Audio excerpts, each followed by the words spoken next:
It's the Bob and Tom Show.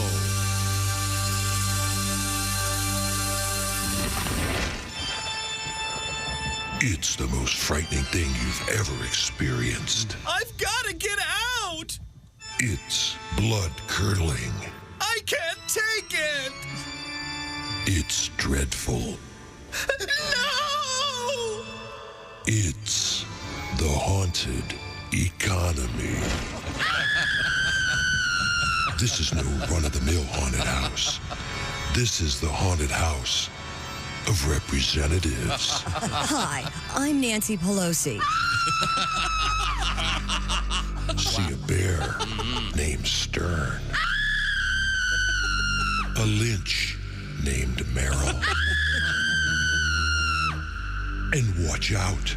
Don't get crushed by the cascading golden parachutes. And no haunted experience would be complete without an appearance from Freddy. Krueger? No, Mac. The haunted economy. No one will be seated during the attempted sale of the unwanted mortgage-backed securities. The haunted economy. Admission is only $700 billion. The haunted economy. Get a 99% off coupon at participating Lehman Brothers locations. Get your skinny little assets in here now. Hey, good morning. Good morning. Good morning. How about you? Yeah, babies. It's the baby. He loves to say he loves a baby. Well, because coming up, of course, it's a special edition of Sexy Time, baby. Yeah. You okay? It's the Bob and Tom Show. Hello, Jessica Alsman. She's Hi, in Chick. for Christy Lee. There's Pat Godwin. Hello, I'm in for me. And that's a rarity. You're your own stand-in. I did nothing. I know. There's Josh Arnold. Hey, chick. Hey, there's Ace Cosby. Manning the track phone hotline hot phone. There's Willie Griswold. Baby. The understudy for Pat Godwin is Pat Godwin. Babies. I'm Chick McGee, and here's Tom. I've got an unusual story out there today about people waking up and how they feel the minute they wake up. Interesting. Yeah, kind of a scientific thing. I'm not worth a darn until I get in my shower. You know what I had this morning, Chick? I had that I wake up and I think I've got 2 hours to sleep. Oh, yeah. And I look at the alarm and it's 5 minutes before I'm supposed to wake up, so I just wake up anyways. Yeah, I hate that. Hate it. Nothing's better, though, when you wake up and you think you've got to get up and you look and you've got 3 hours left. You got 3 hours. Oh, that's beautiful. That does seem anything less than 2.5, 3 hours. I can't go back to sleep. I just get up. Really? 2 hours? Oh, come 2 on. hours, Oh, I yeah, can, No. Yeah. Wow. Then you waddle to the bathroom and you have to do that thing. You need a trapeze to get things fine. Oh, sorry, Jim. Not you. Okay, you looked right at Josh when you said waddle to the bathroom. Well. He's getting his papers ready. The man's just straightening his papers. This is a recent study. 1 in 6 adults report feeling stressed out the moment they wake up. Yeah. Boy, that's brutal. Yeah, that's a little rough. That's what this show's for. We're going to de-stress you. To remind you you're feeling stressed out? Yeah, sorry about opening with the thing about the economy. Do you ever do the afternoon nap and you forget what year it is and you wake up and the sun is like half up and you think you're late for work? Oh, God. Oh, that'll fun. scare the hell out of you. Yeah, I think we've all done that. Do you know the longest you've ever slept? I know very specifically. Well, what was it for you? I had returned from a very lengthy airplane flight. Here we go. From Milan, transporting your sister's cats from Venice. Or Small shots of If you want the details, I would, yes. dogs I just purchased from Milan. I was in Paris. I was interviewing the great photographer Henri Cartier-Bresson. Here we go. Henri. Just say Henry, you jerk. Oh, wait a minute. We have further comments from Henri. There he is. There he is. Very artsy-fartsy. Yeah, thank you. Thank you, Henri. I'd stopped in New York. Artsy fartsy. You hear that? Sleeping wasn't in the program. Anyway. Yeah, but I woke up at 5 in the afternoon, and I thought it was 5 in the morning, and it was just I'd been asleep for like 20 hours. Nice. Here's That was the greatest sleep of all time. How about you, Chick? I used to be able to, well, This is when I was 20. during a legal entanglement, I'd go home about, 11 Eastern and sleep till 2. and then wake up for a couple hours and go back to bed at like 6. Unaided by pharmaceuticals? Unaided by pharmaceuticals. Just that's clinical depression. Just a lot of static. A lot of noise anyway, in the head. Now I can't sleep longer than like 20 minutes. I automatically wake up. You need to go see a doctor. Which most times is a dog pushing her nose against my hand or something. But yeah, okay. Wake up.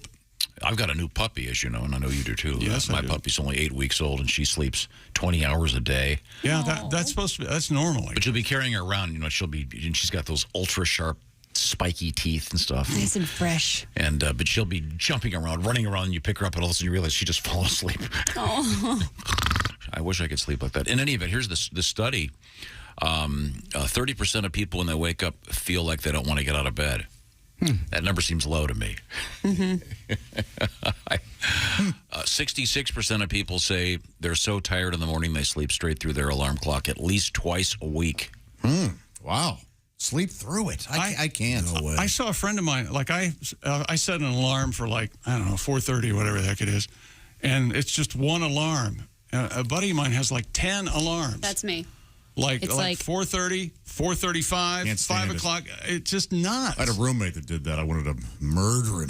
Have you ever had the girlfriend, the partner who sleeps in bed with you, and they snooze the alarm while you're in there with them, and they have to wake up for work at 3 a.m., and it's 3 a.m., 3:05, 3:10, 3:11, 3. You got to space them out, though, like 3:03, 3:06. You got so your you own do room. that every 4 minutes, 3 minutes. So you're one of these crazy people that does I am. that. Huh. Because I will not even knowingly just turn it off if I don't set a gazillion. Do you have a traditional old-fashioned alarm clock that you can keep across the room?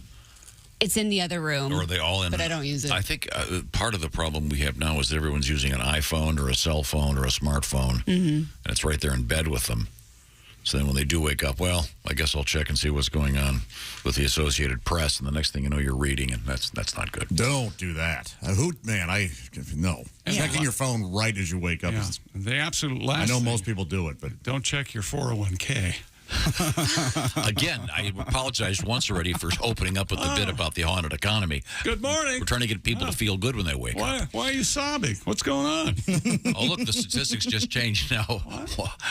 1 in 5 adults report feeling stressed the moment they wake up. But you have your things that help you out. You got a show you turn on. You got the coffee that helps you out. See, that's the thing. I don't have a show I can turn on that I enjoy. I thought you listened to smooth jazz. I know that's what I do during sports. Yeah, there's nobody around here. Nobody's, oh, hey, that's a good show. No. I went to the doctor. He said, listen to the Great Chick McGee. And I said, but doctor, I am the Great Chick McGee. I got that. I had a guy doing my deck. And I said, hi. You need to clarify. He's redoing my deck. He the comes deck over. outside your house. It's a contractor. Yes, he's The deck came out a a little. white male in his 30s. Is that enough setup for you? No, deck was the problem. You thought I said dick? no, he didn't. He's just making a gag out of it. It's kind of a fun angle. What do they See, do? that's a sick. Yeah, I had that done. I had the reduction surgery You done. thinking that. Fortunately, I was able to donate. There's an organization that's kind of like Locks for Love. Oh, yeah? But it's a slightly different spelling. So Yeah, does it rhyme? anyway, Doesn't rhyme. I said, hi, my name's Chick, like chicken. And he goes, oh, I don't know of any chicks other than the radio guy. And I said, I am the radio guy. And he goes, no, you're not. And then you know what I gave him? You know what? Well, if I ain't, I'm wearing his underwear. You are the radio guy. So right then with that wacky retort, he knew. Now, back in the day, Pat, you would, to wake up, just that morning mimosa. I would wake up to empty wine bottles and self-help books. That's called a push. When Pat used to wake up, it sounded like the homemade wind chimes out. Bottles rattling. Bottles clang, clang, clang, clang, clang. Oh, sounds like a storm's moving. Sure hope that bottle isn't my piss. See, I'm having fun. And all of a sudden, he crapped his pants. Is the term wake and bake still a thing? Where Oh, yeah, 100%. I forget who it was. Yeah, the actor Tony Hale, who played Buster in Arrested Development. He doesn't smoke pot, but he went to a bakery and they had wake and bake shirts, and he was wearing it to yoga and wearing it to pick the kids up from school. And another parent goes, wake and bake. Oh, I love muffins. And he goes, no, man, that's a weed thing. You can't do the wake and bake. Oh, boy. It's fun. I don't do it anymore. Man, I wish. That'd be a terrible show. I come in here high, I get scared, I get sweaty, have no fun at all. Yeah. What's the earliest you've been? What's the earliest you've been drunk in your history? Oh, it'd have to be doing the show. We've done a couple shows. Being drunk on the show? We've done a couple times, but yeah, as a general rule, that's not my thing. So 7 a.m. on a Saturday doesn't count? It counts. Sure. Oh, yeah. And I don't know what CVS bug got up their butt, but they don't sell liquor until 7 a.m. Do you know that? I think really that's know an that. infringement of my constitutional rights. I'll drive to Ohio. You're all good. You know this, Pat. Oh, I know it. Maybe move to Vegas. I So think what do it's you have to do? available You have to 24/7. shoplift. That's exactly right. They force me to You shoplift. get yourself a nice hoodie. And Yes. Right. Yes. My CVS story is much more boring. They have the self-checkout now, which I love. Yeah. I'm doing the self-checkout. All of a sudden, the thing rings, and it calls over the lady to help out. Were you happy you had someone to bother?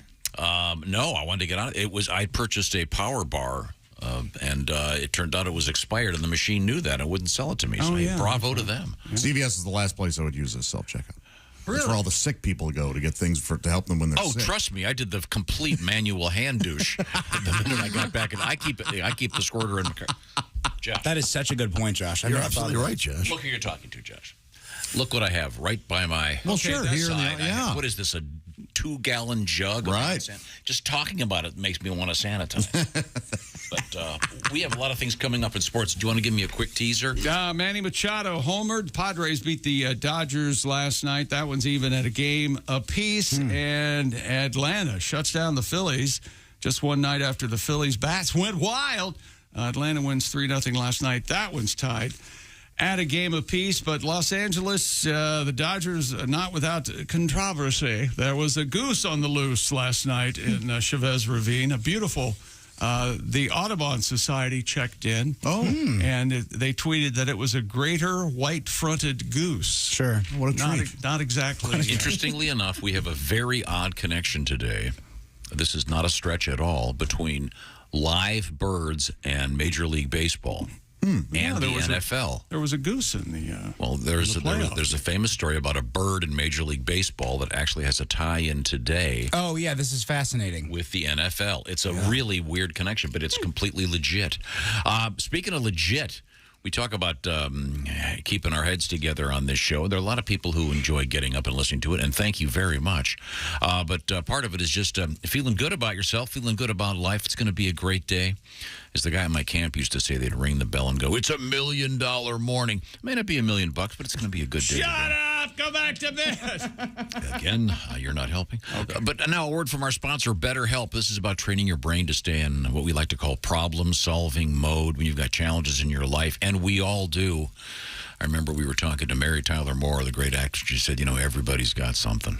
You never know. So if you've got something you're working on in your head, maybe a therapist could be helpful for you. That's where BetterHelp comes in.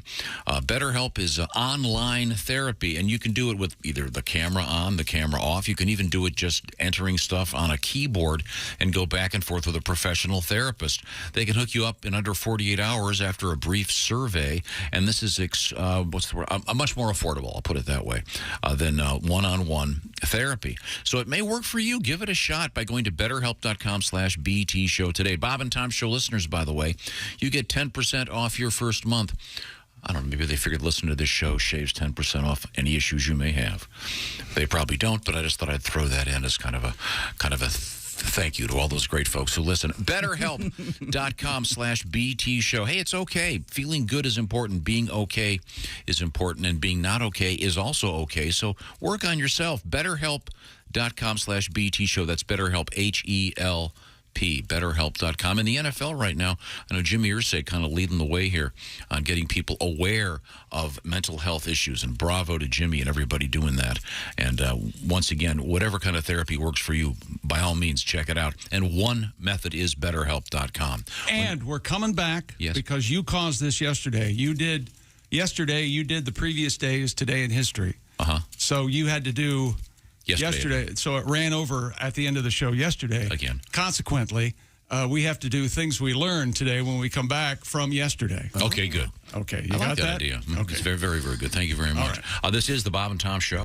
This is Bob and Tom 24/7. Comedy, guests, Bob and Tom exclusives. And it's here on the internet. Bob and Tom 24/7.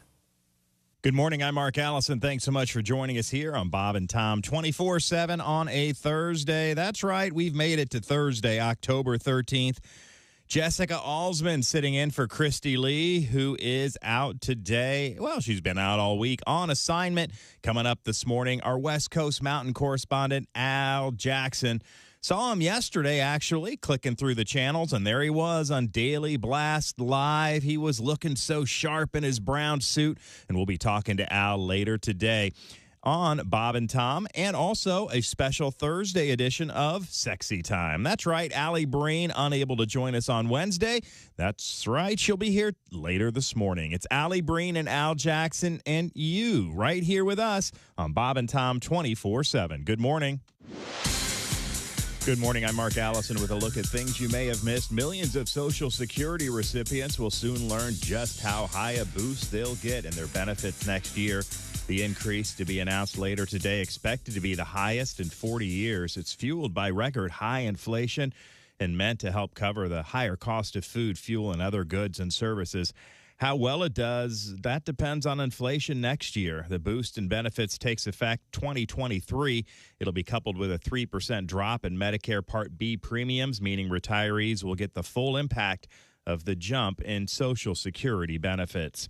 Ukraine's capital region has been struck by Iranian-made kamikaze drones.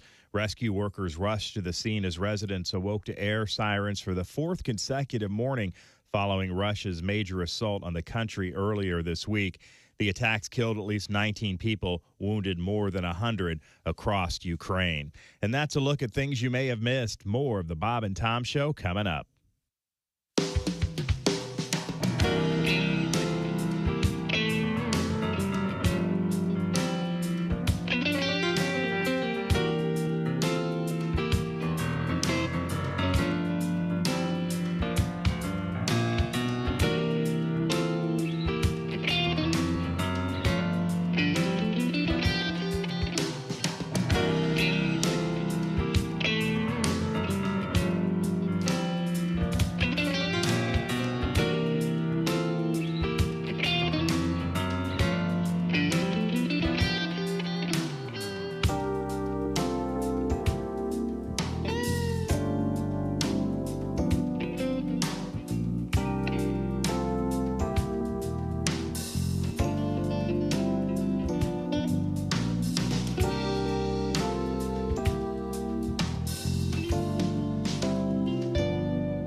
Hey, hi, this is Tom. And this is Chick from the Bob and Tom Show. Hey, Christy, what's the best way to get full access to the show? Hey, what? You introduced me.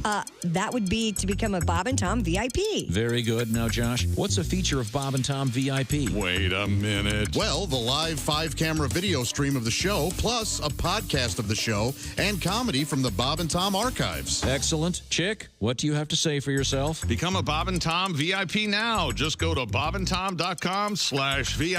See, that was worth the wait, wasn't it? Hi, fellas. This is Floyd Tucker, the over-the-road trucker.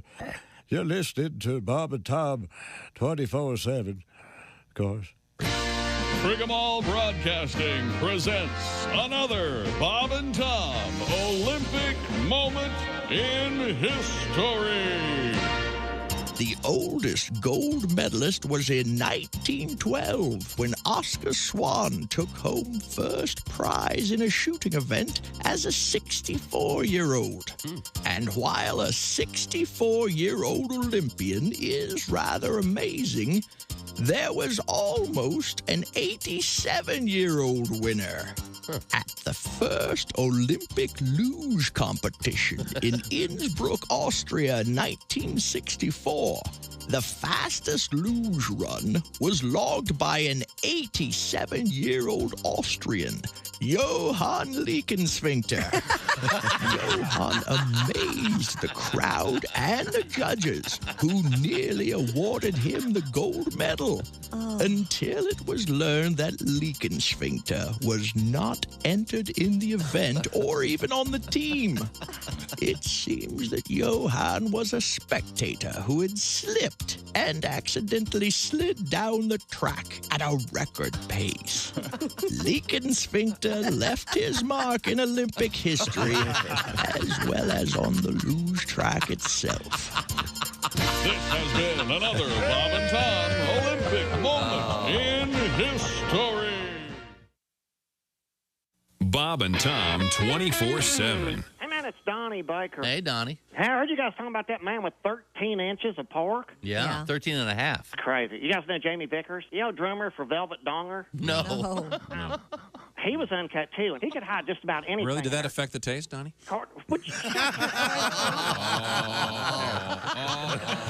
Are the stars out tonight? I don't care if it's cloudy or bright, 'cause I'm blind.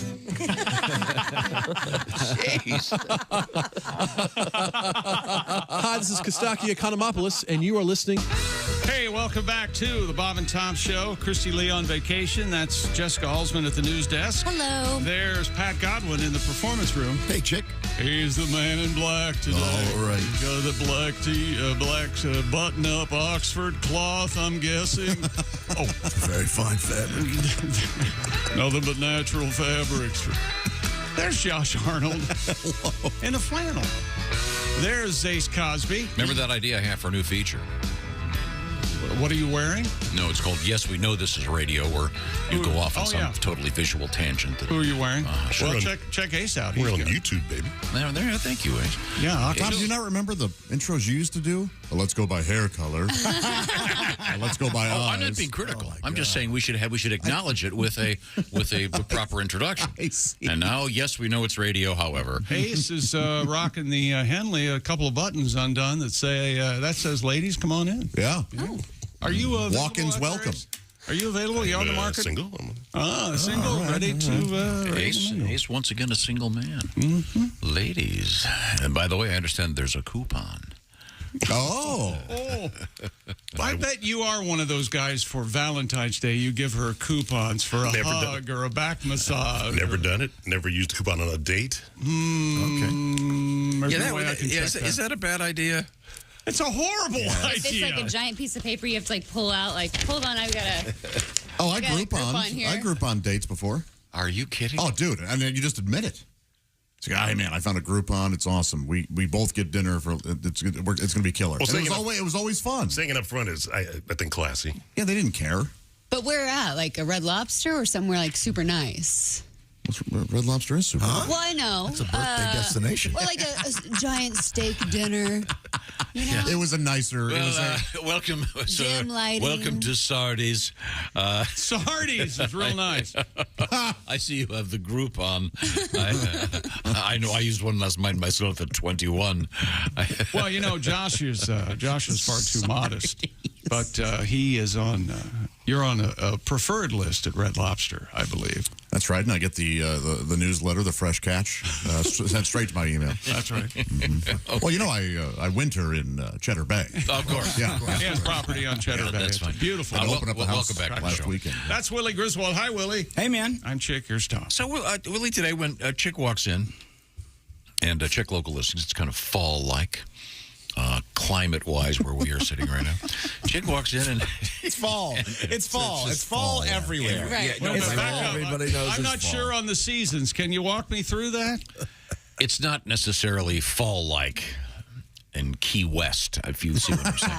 The point is, Chick walked in, and what did you say to him exactly? I said, Chick McGee, you are built for fall. He's got the 3/4 zip on. He's got the heavier sweater. I got the suede, the jacket. I was layered up this morning, and I did a model pose for him, and I thought Willie was going to cry. He was laughing so hard. The fashion model thing where suddenly he's looking around, then he looks at his watch. Oh, very good.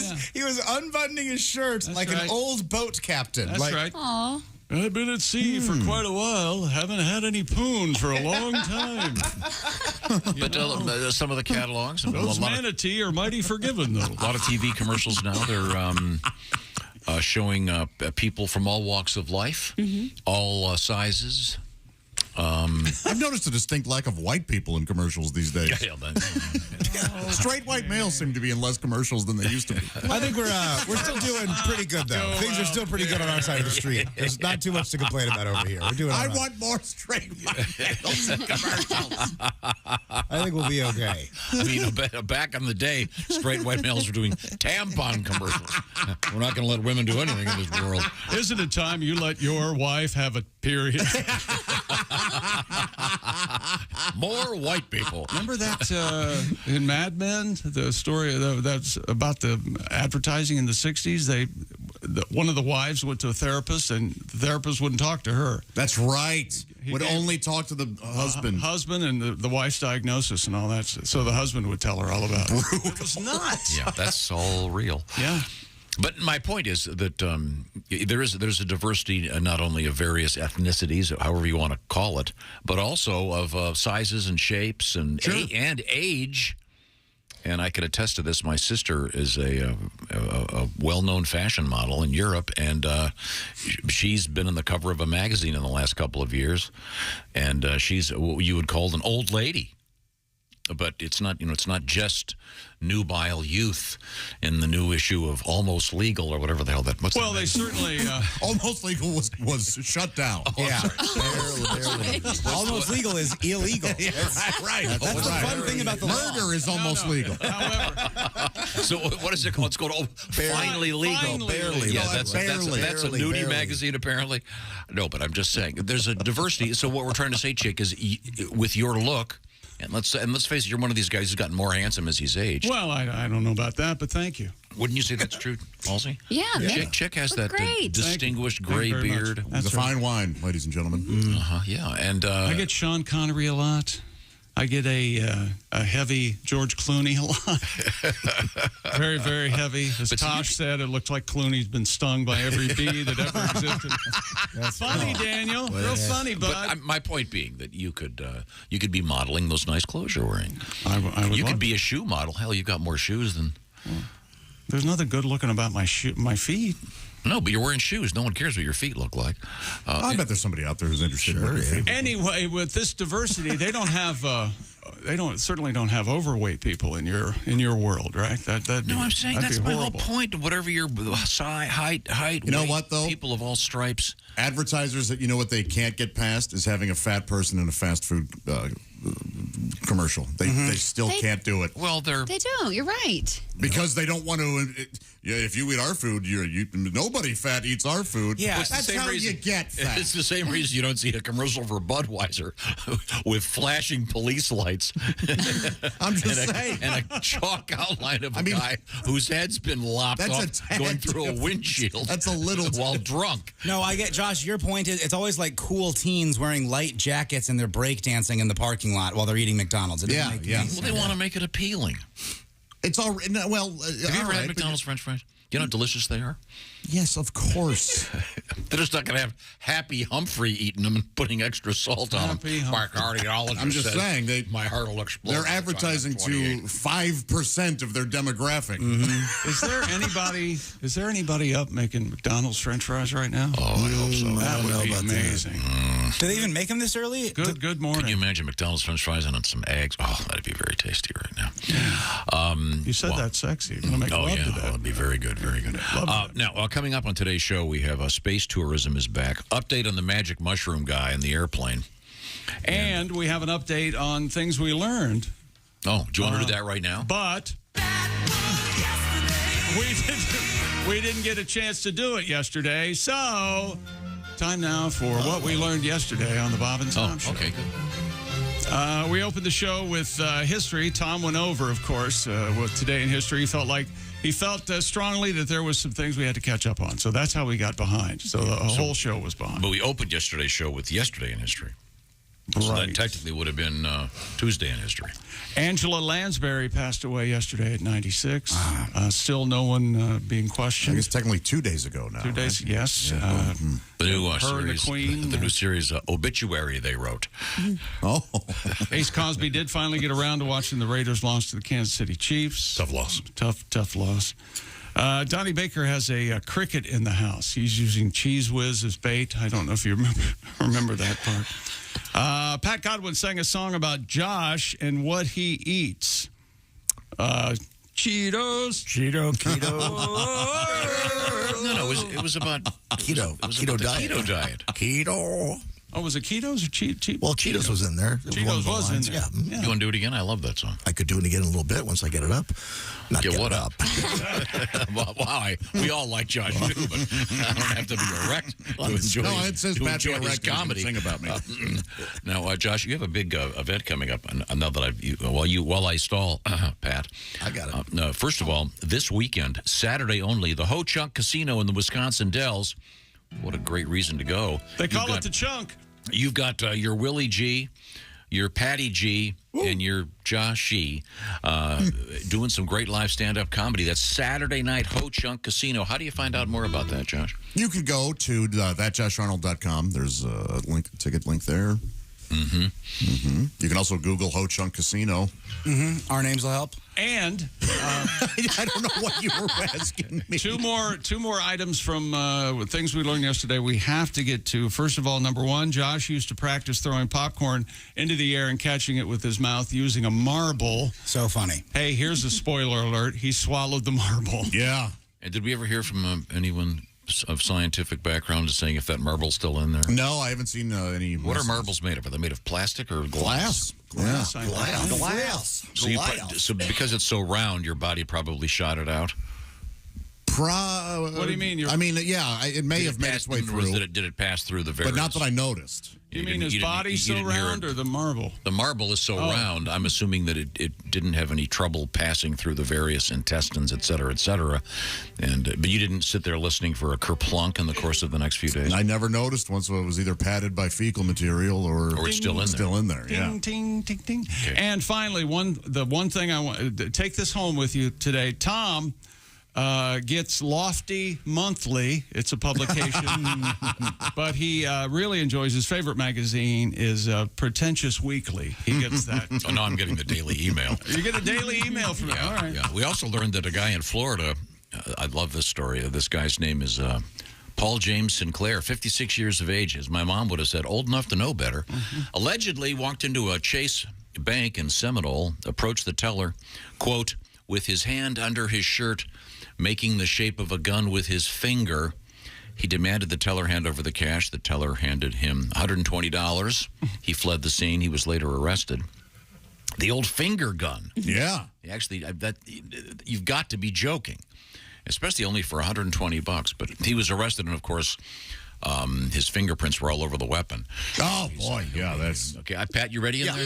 Okay, do you want to give the background on this, please? Yeah, this is a song about Josh's diet. He's looking a lot better. Josh doing great, looking slim and trim. Yeah, there's a time he had some issues. You get any thinner, that whole shtick you do about half fat's going to be gone. That's why I'm recording it in 2 weeks. You're looking good. Well, so hang on a second. That means you need to beef up. You gotta do some training. The road to 300 starts today, my friend. There's the thing.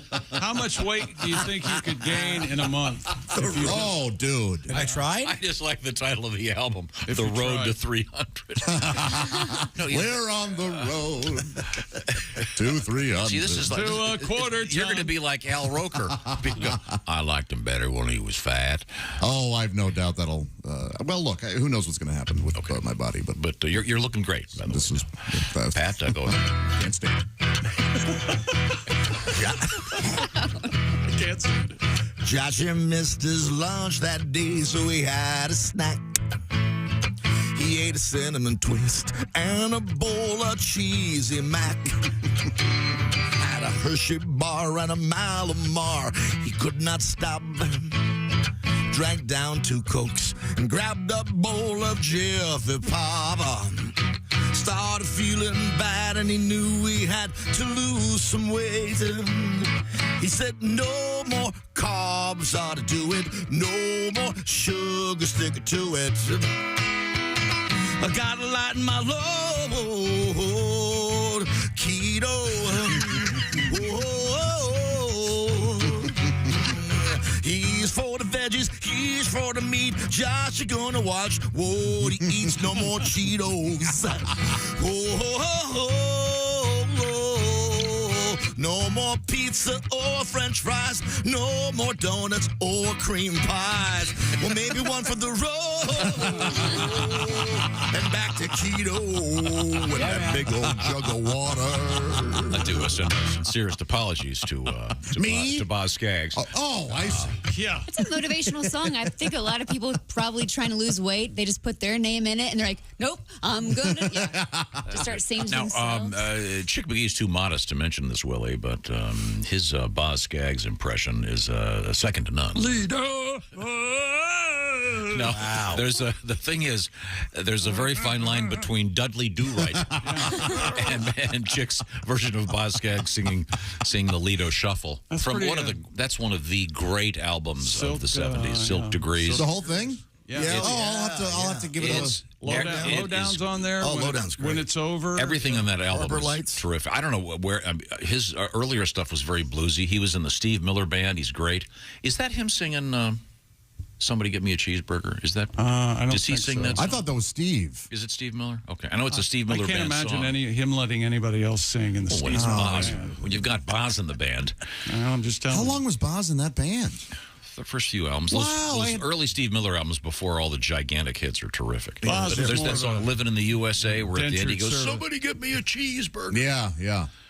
I don't know. I'll have to Google that and see if that's Mr. Skaggs. I'll listen to that album this week. It was Silk Stockings? Is that what it's called? Silk Degrees. Silk Degrees. Yeah. I'm not sure what Silk Degrees means. I assume it's is that like a thing a Taylor would talk about? But it's a great record. And I submit that Breakdown, Dead Ahead with Boz Skaggs, that's not on Silk Degrees, though, is one of the great driving songs of all time. What about Bob Seger's Breakdown, Take Down, Shake Down, Everybody? That was more of a cartoon. We did that in show choir. Oh, please do it with jazz Break hands. down, take down. I hate it. Do you remember the gesticulation that went I with don't it? remember the dance moves for that one. Wait, do you hate it? Because you were singing it, you loved it. You're having so much I like that fun. song. I think it's fun, but I hated that we did it in show choir. Like 17-year-old punk Josh that wants to do a Slipknot cover in show choir. That's right. He's obeying the rules, but not all of them. I'm on this weird kick of listening to male bands with lots of vocalists, like The Association. Oh, yeah. And we were joking yesterday about On the song. purpose? Yeah, I don't know what it is. And I like the outfit that does all the Christmas stuff. Let me tell you something. Mannheim Steamroller. No, the vocals. Straight No Chaser. I went to see that show last I year. like seeing you sing association songs. Well, yesterday we played Goodbye Columbus. That is really something. If we can ever have a live show where you can do that, a couple minutes of that for the crowd, they'll go nuts. Wait, are you driving around alone in your car listening to a cappella music? Not necessarily a cappella, but just like those, like Three Dog Night and... You said you listened to The Straight Circle. I love Straight No. There's a time and a place for Straight No Chaser, but that's an insane thing to do. Oh, they're great. And then I got a letter here about the association, ladies and gentlemen, because I like to play the song Enter the Young and dedicate it to Mr. Epstein. No, dedicated to the barely legal people over there. I thought it was called Not Legal. What is it called? Barely Legal. It's Barely Legal magazine. Right. Is that magazine still in publication? I think I don't know. I can't imagine it going out of business. It was a big brand, wasn't it? Yeah. Can you imagine sitting around a table with these guys going, what are we going to call the magazine? Almost legal? No, Frank. No. Remember in Defending Your Life, Albert Brooks is sitting at the food counter, and he sits next to another guy, and he goes, hey, how you doing? What are you in for? He goes, what'd you do in the real world? Because they're in purgatory. Mm-hmm. He goes, you know those strip clubs out by the airport? Yeah, and Albert goes, yeah. He goes, I came up with the term all. And he goes, what are you talking about? You know, it used to be nude dancers. And I thought, all nude dancers. That really put us over the top. Yeah, branding, it's so important. That's right. Right now, if you're listening to this show, thank you, first of all. Second of all, it would sound really nice if you were listening on those beautiful Raycon earbuds. Tell me more. Raycon, if you have a routine that's important to you and might make you important to other people and make you feel productive, how about putting some Raycons into that routine, knowing you can take premium audio with you, no problem, thanks to Raycon wireless earbuds. Now, I did the research on this 2 or 3 years ago, and I landed on Raycons long before they were a sponsor. Raycon features noise isolation and awareness modes, plus they have 3 different sound profiles for whatever you're listening to. And the gel tips, those that fit in your ear, fit every ear ever made from Raycon. Remember, they do not budge, and they're comfortable, too. What'd you kick over in the basement there, Slap? We had Raycons on, we wouldn't hear that. With Raycon, you could be listening to this on your Raycon earbuds. No, don't stop it now. Let me hear the hook. That sounds so nice. This is exactly what I imagine you listening to on your Raycon earbuds. Can you do the jazz hands for me? He sells it. Say what you will. And Raycon, you also get 8 hours of playtime. I didn't mean to play that. I was trying to find something and I hit the wrong button. Huh. Have you looked at this thing I had in front of me? There must be 200 buttons on this. Yeah, we're asking you to get that thing away from you. Do you know... I shouldn't be allowed to operate this thing. Do you know the effort that everyone here has put into getting that taken away from you? All the computers. Try moving your seat. Raycon, you get 8 hours of playtime, 32 hours of battery life, all that for about half the price of premium audio brands. Maybe I should have Eddie sit next to me the whole show. 49,000 5-star reviews. No, we like Eddie. We want him to stick around. We don't want him to quit. Oh, there's someone screaming and crying in the parking lot. Oh, yep, it's Eddie. Oh, boy. I do love Eddie. Go to buyraycon.com/Tom for 15% off your Raycons. That's a deal, but just because you know us. That's buyraycon.com/Tom. Coming right back. This is the Bob and Tom Show. This NFL season, every Westwood One NFL broadcast streams live for free. Listen in the NFL app, on WestwoodOneSports.com, via Westwood One station streams, or by asking Alexa to open Westwood One Sports. If it's the NFL, it's on Westwood One. This is the Bob and Tom Show.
Things you hear on the Bob and Tom Show. Hello. Bonjour. The perfect gift has arrived for the single man. The new cologne from the makers of Clintorius and Bonaire. France's most noted fashion designer, yours truly, Mr. Béchon of Paris, has developed an exciting and stimulating new scent for men. Honey, come on. You've been in the bathroom for half an hour. What are you doing in there? Just enjoying my masturbation. Mr. Béchon, just slap a little on, repeatedly. Oh, God. Thanks. I needed that. Is that masturbation? Yeah, I think that's the sign. Mr. Béchon. Bob and Tom, 24/7. Comedy via your computer. Bob and Tom 24/7. This is Bob and Tom, 24/7. Hey, the Bob and Tom Show Pigskin Pick'em contest is rolling. Get your picks in for Week 6 Thursday night football tonight. So make sure, if you haven't already, you get your picks in today. That's your final warning. Sponsored by the Big Green Egg. Just go to bobandtom.com/contest to enter. You pick the winners of the pro football games. That's right. No point spread, just who's going to win. And you could be like Joel Mush from Boise, Idaho, our Week 5 winner of the Big Green Egg Mini-Max. And Joel will be picking against Chick McGee in the Shoein' of the Week later this morning, right here on Bob and Tom 24/7. Good morning. I'm Mark Allison with a look at your news headlines. Ukraine's capital region struck by Iranian-made kamikaze drones. Rescue workers rushed to the scene. It's the 4th consecutive morning that residents have awoke to air raid sirens following Russia's major attack and assault across the country earlier this week. Attacks on Kiev have become rare before the capital city was hit at least 4 times during Monday's Russian strikes. The attacks killed 19 people, wounded more than 100 across Ukraine. Any Americans hoping for relief from months of punishing inflation might not see much in Thursday's government report on price increases in September. Lower gas prices will probably reduce overall consumer inflation for a 3rd straight month, but measures of core inflation, which are closely watched because they exclude volatile food and energy costs, expected to return to a 4-decade high. Economists have estimated the government's consumer price index jumped 8.1% in September from 12 months earlier. This is a distressingly large gain, though below the 9% over-the-year peak that was reached in June. That's a quick look at your news headlines. More of the Bob and Tom Show coming up.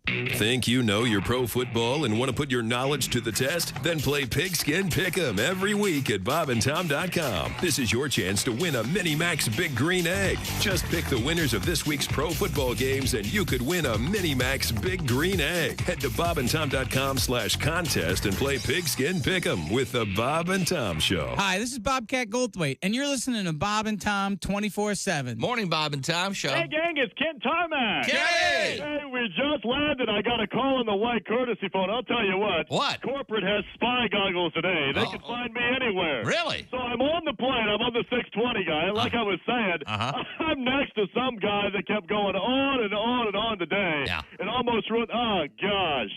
Oh, I have another phone call. You do? Oh, and it's Tobic. Uh-oh. And I don't want to take this one. Why not? Hey, you want to hear a trick? Well, okay. Watch how I lose them. All you have to do is duplicate your voicemail greeting, and they have no idea it's not you. Oh, okay.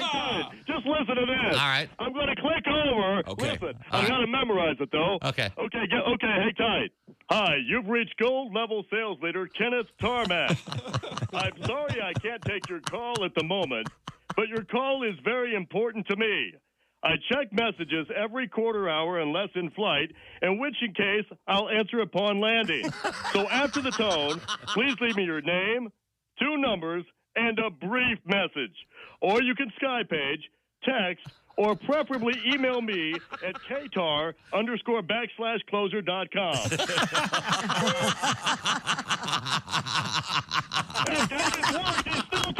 He's still talking. Is he talking? Yeah, he's still chatting me up. Oh, God. I'll catch you later. I'm going to get enough of this. All right, bye. We just landed and I pulled it off again. Oh, you That's did? great. I don't believe I called Bob. Hey, don't say we didn't warn you. There's laughter ahead. You guys want to grab lunch? We can't go anymore. Holy That's cow. a good day's work, everybody. This is Bob and Tom 24/7. Horse racing, you said you're from Kentucky. You love horse racing. Love Horse the racing ponies. is my passion. The only sport that I really love is horse racing. I've owned a couple horses. We're purchasing one now. In fact, a 2-year-old colt. Cool. I don't know if you all know this. All Kentuckians know this, and most people around the country know thoroughbreds are named traditionally after a combination of the mother's and father's name, the sire and dam line. For example, I didn't know Kentucky that. Derby winner Ali Sheba, out of his father, the great stallion Ali Dar, and its mother, the broodmare Belle Sheba. We're looking at one now called, out of a sire named Whiny Bull by a mare named Girl on Girl. We named it Rosie O'Donnell. Jesus said, take this bread and eat it. It is my body. And the disciples said, Jesus, we're all on low-carb diet. We appreciate you dying for our sins, but we're all trying to slim down a little. We want to look good in the painting. On the way. Hey, welcome back to the Bob and Tom Show. Jessica Alsman at the news desk. Hello. Christy Lee is taking some time off. There's Pat Godwin. Hi, Chick. He's in the performance room. There's Josh Arnold. Hi. Hey, there's Ace Cosby. Hey. There's Willie Griswold. Good morning. I'm Chick McGee, and here's Tom Griswold. Going over some of the email we're getting here. Overnights? Well, some of them are just from a few minutes ago from the UK. Hello. Thanks for listening. The show is worldwide, and it's also on the YouTube. Is that correct, Mr.? You are correct, baby. Thank you very much, Mr. Cosby. YouTube, baby. Yeah. Now, we were discussing the fact that Josh, as a kid, was practicing the trick where you heave popcorn in the air and catch it. And again, your logic was what? I wanted to learn how to do that. Yeah. So you used a marble. There was no logic in using a marble. And you swallowed it. Yeah, went right down. Whoop. I mean, that could have ended tragically. Well, yeah, sure. But an idiot. My question was, did the marble ever come out? If it did, I wasn't. I didn't hear a sound. And I don't know enough about biology to know that if it's made of glass, would that break down in your system eventually? I don't know. I would assume that being round, it would just kind of exit the a bodily exit canal. And I received this from Chris. He says, how about having Josh do a colonoscopy live on the air in search of the marble? Oh, I've had colonoscopy and they did not find a marble. Oh, they probably would have, eh? I mean, if it was in the it wouldn't be in the I mean, did you warn the doctor? No, I had forgotten about it. Just in case you see a cat's eye up my ass. Now, this is an interesting theory. This is from Sparta, Wisconsin, where Mike lives. Oh, they are Sparta. Mike kindly wrote the following. Clearly, the marble is still stuck and backing stuff up. That would explain the famous half fat from the waist up line of Josh's. Okay, clearly. Would that be possible? Sure, yes. The marble is keeping things from coming out, and so therefore half fat. Now, again, that's one of the jokes that you do. However, now you've been on this health kick. I'm not on a health kick. It was one song Pat wanted to do. Let's talk about something else. Okay. I'm also fat. We can talk about that. That's a good time. Okay. I'm actually gaining weight, so that's Me too. a lot of All right. Was it the road to 300? I want to be that big so bad. Now, I want to remind you that the NFL up and running. We've got a couple pretty interesting NFL stories coming up, including a story involving a trainer at the sideline. Has anybody seen the video? I might let you take the lead on that story, because really once you find out what it is, that's obviously what the guy's doing. Well, no, not even if you don't know what he's doing. It's got to be something else other than what you think it is. We'll get to that coming up. This NFL season, every Westwood One NFL broadcast streams live for free. That's Monday nighters, Thursday nighters, Sunday nighters, Thanksgiving, Christmas, triple headers, the International Series, every postseason game on the NFL. You can check them all out with WestwoodOneSports.com. Listen to the NFL, once again, via Westwood One station streams, or by asking Miss Alexa to kindly open Westwood One Sports. It's the NFL on Westwood One. What have you got over there, Chick? Major League Baseball playoffs yesterday, the divisional series. Manny Machado homered early and then had an RBI double off Clayton Kershaw. And doesn't Machado sound like something at Taco Bell? Have you had the new Machado? Oh man, it's great. Josh says he likes to get it without the sauce. I don't know. Or it's Manny's the Mexican last pizza. name. The Padres beat the Dodgers 5-3, and that series even at a game apiece. But that wasn't any divisional playoff. It was an L.A. divisional playoff game. So guess what? A goose. That's right. A goose was flying around at Dodger Stadium last night and interrupted Game 2 between the Dodgers and the Padres. With L.A. down 5-3, a runner on first, 2 outs, they were hoping the goose would give them some good luck. It was disturbed, though, by groundskeeper. The goose was calmly in the outfield grass as Dodgers hitter Gavin Lux did get on base. Play eventually paused as the goose flew around the entirety of the field, and the goose now has his own Twitter account, by the way. Oh, sure. And probably Instagram. I haven't checked yet. Groundskeepers attempted to get it out of play once the Dodgers' Lux got on first base. The goose was content with flying to different parts of the stadium and just laying down in the various outfields. Eventually, the goose flew down to third base, groundskeepers wrapped it up in a towel and then lost consciousness. They threw it in one of the guys' trunks, and they took it out to a landfill. Oh, but other things. And the Padres, Yu Darvish, me chick. He was checked for foreign substances last night, much as Musgrove was checked a couple days ago for putting in it, doctoring the ball. Musgrove, Sally. And he said, "Go ahead. I'm not putting anything on the ball. Touch my wherever." Is what Yu Darvish, me chick, said. So there you go. Now we have another connection between a bird at a Major League Baseball game, and a weird connection between that and the NFL coming up. Okay. Perfectly valid, not a stretch in any way. Kyle Wright threw 6 innings to outduel Zach Wheeler, and the Braves, even their NLDS at 1 game apiece, 3-0. Phillies bats were alive the night before, but not last night. Rain delayed the first pitch there in Atlanta by nearly 3 hours. Wright surrendered just 2 hits. He got the win when the Braves got to Wheeler for 3 runs in their half of the 6th. This was a game the reigning World Series champs had to have after losing the best of 5. Yeah, this is best of 5, Tom. You know that. Mm-hmm.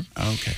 And more sports coming up, including a follow-up on the world's largest gourd.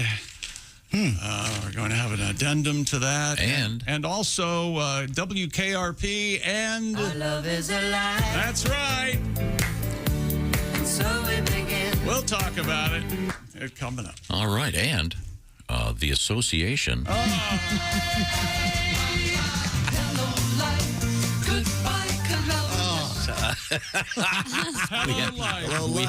We have a love letter about that song. Really? Oh yes. This is the Bob and Tom Show. Text us at 888-262-8661. More Bob and Tom next. State law.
Things you hear on the Bob and Tom Show.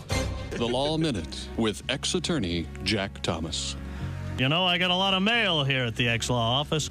Well, this comes from young Davey Radonovich. He asks, what is the difference between slander and libel? Well, what kind of idiotic, stupid question is that? What kind of little pea-brain moron would write me? I think if I were you, little Davey, I'd worry more about inbreeding than I would about the law. Davey, that was slander. If I would have written it down, it would have been libel. This has been the Law Minute with ex-attorney Jack Thomas. Remember, ladies and gentlemen, the law is your friend. It's the lawyers you have to watch out for. And remember this, the preceding has been a joke, not legal advice. Learn to know the difference.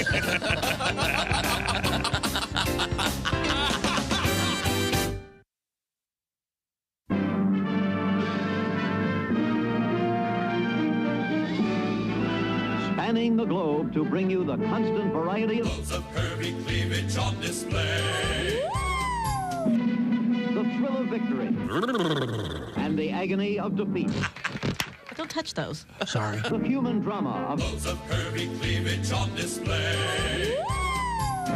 This is The Bob and Tom Show. No shoes, no shirt, no talent. On the road this weekend, Saturday night in the Wisconsin Dells, the Ho Chunk Casino, the location for Pat Godwin, Josh Arnold, and Willie Griswold. My gosh, all three men. It's going to be a great evening, and it's going to be a lot of fun. The Wisconsin Dells, a beautiful area, great spot for the families, and the Ho Chunk Casino, a great place for comedy. Coming up this Saturday night, get your tickets at thatjosharnold.com.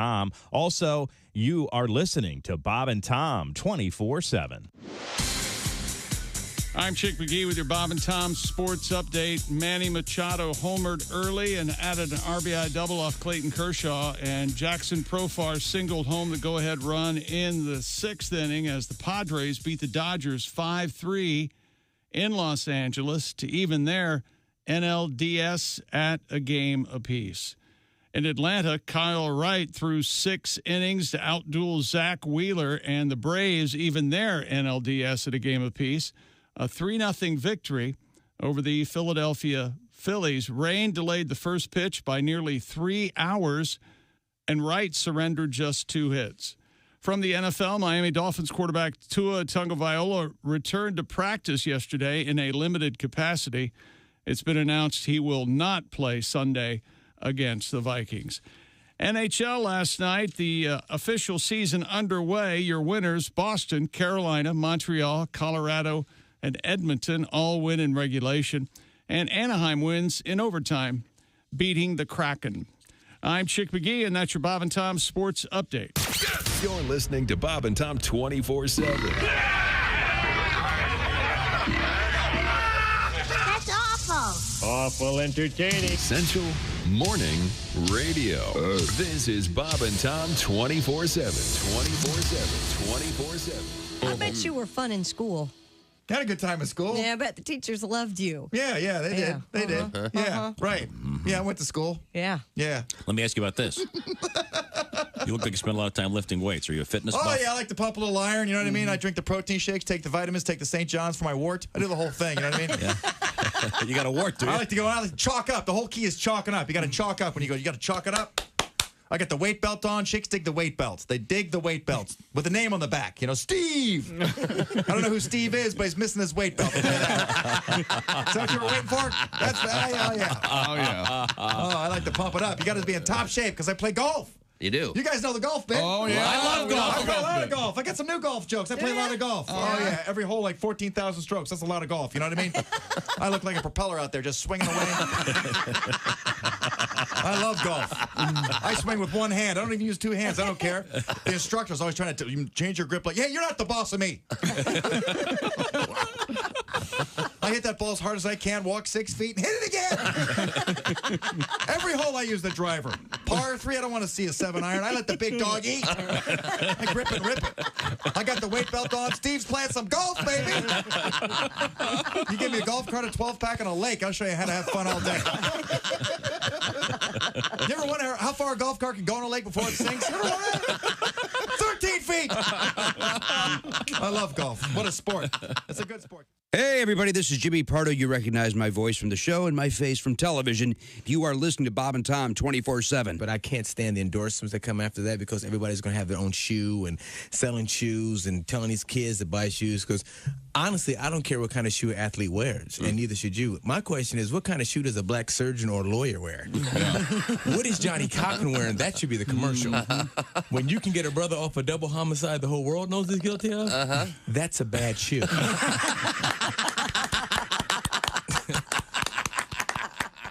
I just went on a date with one girl, and she was wearing a skirt and a pair of jeans under the skirt. Like she was trying to say, hey, Matt, here's 2 things you're not getting into tonight.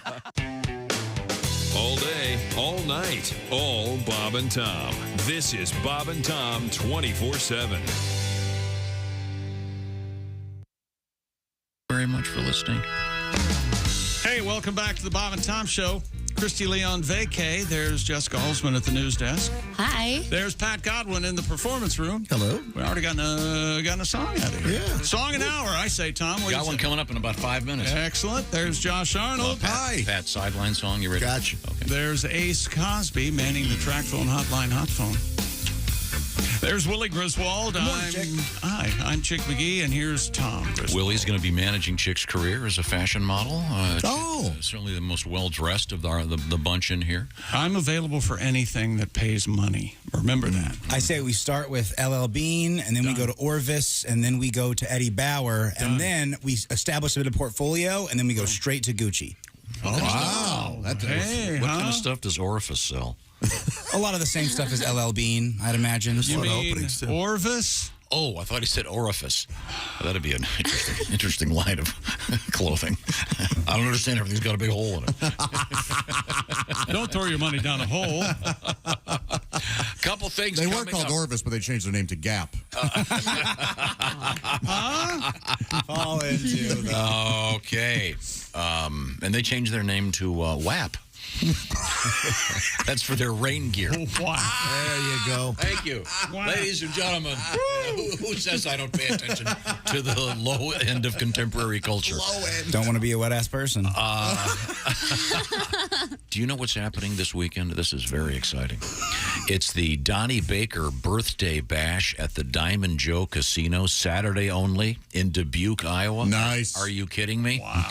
Oh, that's right, ladies and gentlemen. Donnie Baker live and in person. Fresh off his tour of Kid Rock's house. Anybody see this stuff? Mm-hmm. Pretty cool, huh? Donnie. Yeah. Kid Rock, friend of the show. We had a great interview with him a few years ago, and we really enjoyed having him around. Kid Rock lives in a really nice place near Nashville, and Donnie and Kid Rock hung out. But he's going to be having his birthday celebration. I doubt if Kid Rock will be there. Maybe. You never know. In Dubuque, coming up this Saturday night. While I'm at it, that's, of course, at the Diamond Joe Casino. But that's no Ho-Chunk. No. Ho-Chunk Daddy-O. The Ho-Chunk Casino, my man. Ho-Chunk Daddy-O. I like all this. Doesn't Ho-Chunk Daddy-O sound like something from a sitcom where they didn't know how to be hip? Mm-hmm. Ho-Chunk Daddy-O.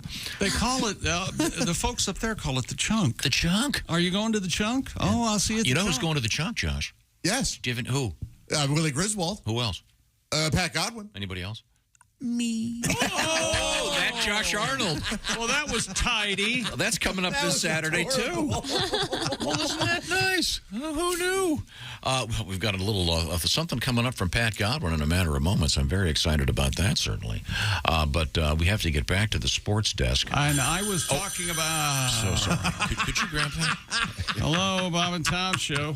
Hey, Bob and Tom, it's Donnie Baker. Donnie, how are you, sir? I was just talking about your birthday. Yeah, it's coming up, but I got a whole chunk of a headache. My head's killing me this morning. Are you hungover again? No, Tom, I've been thinking too much. And my head hurts. Yeah, that'll do it.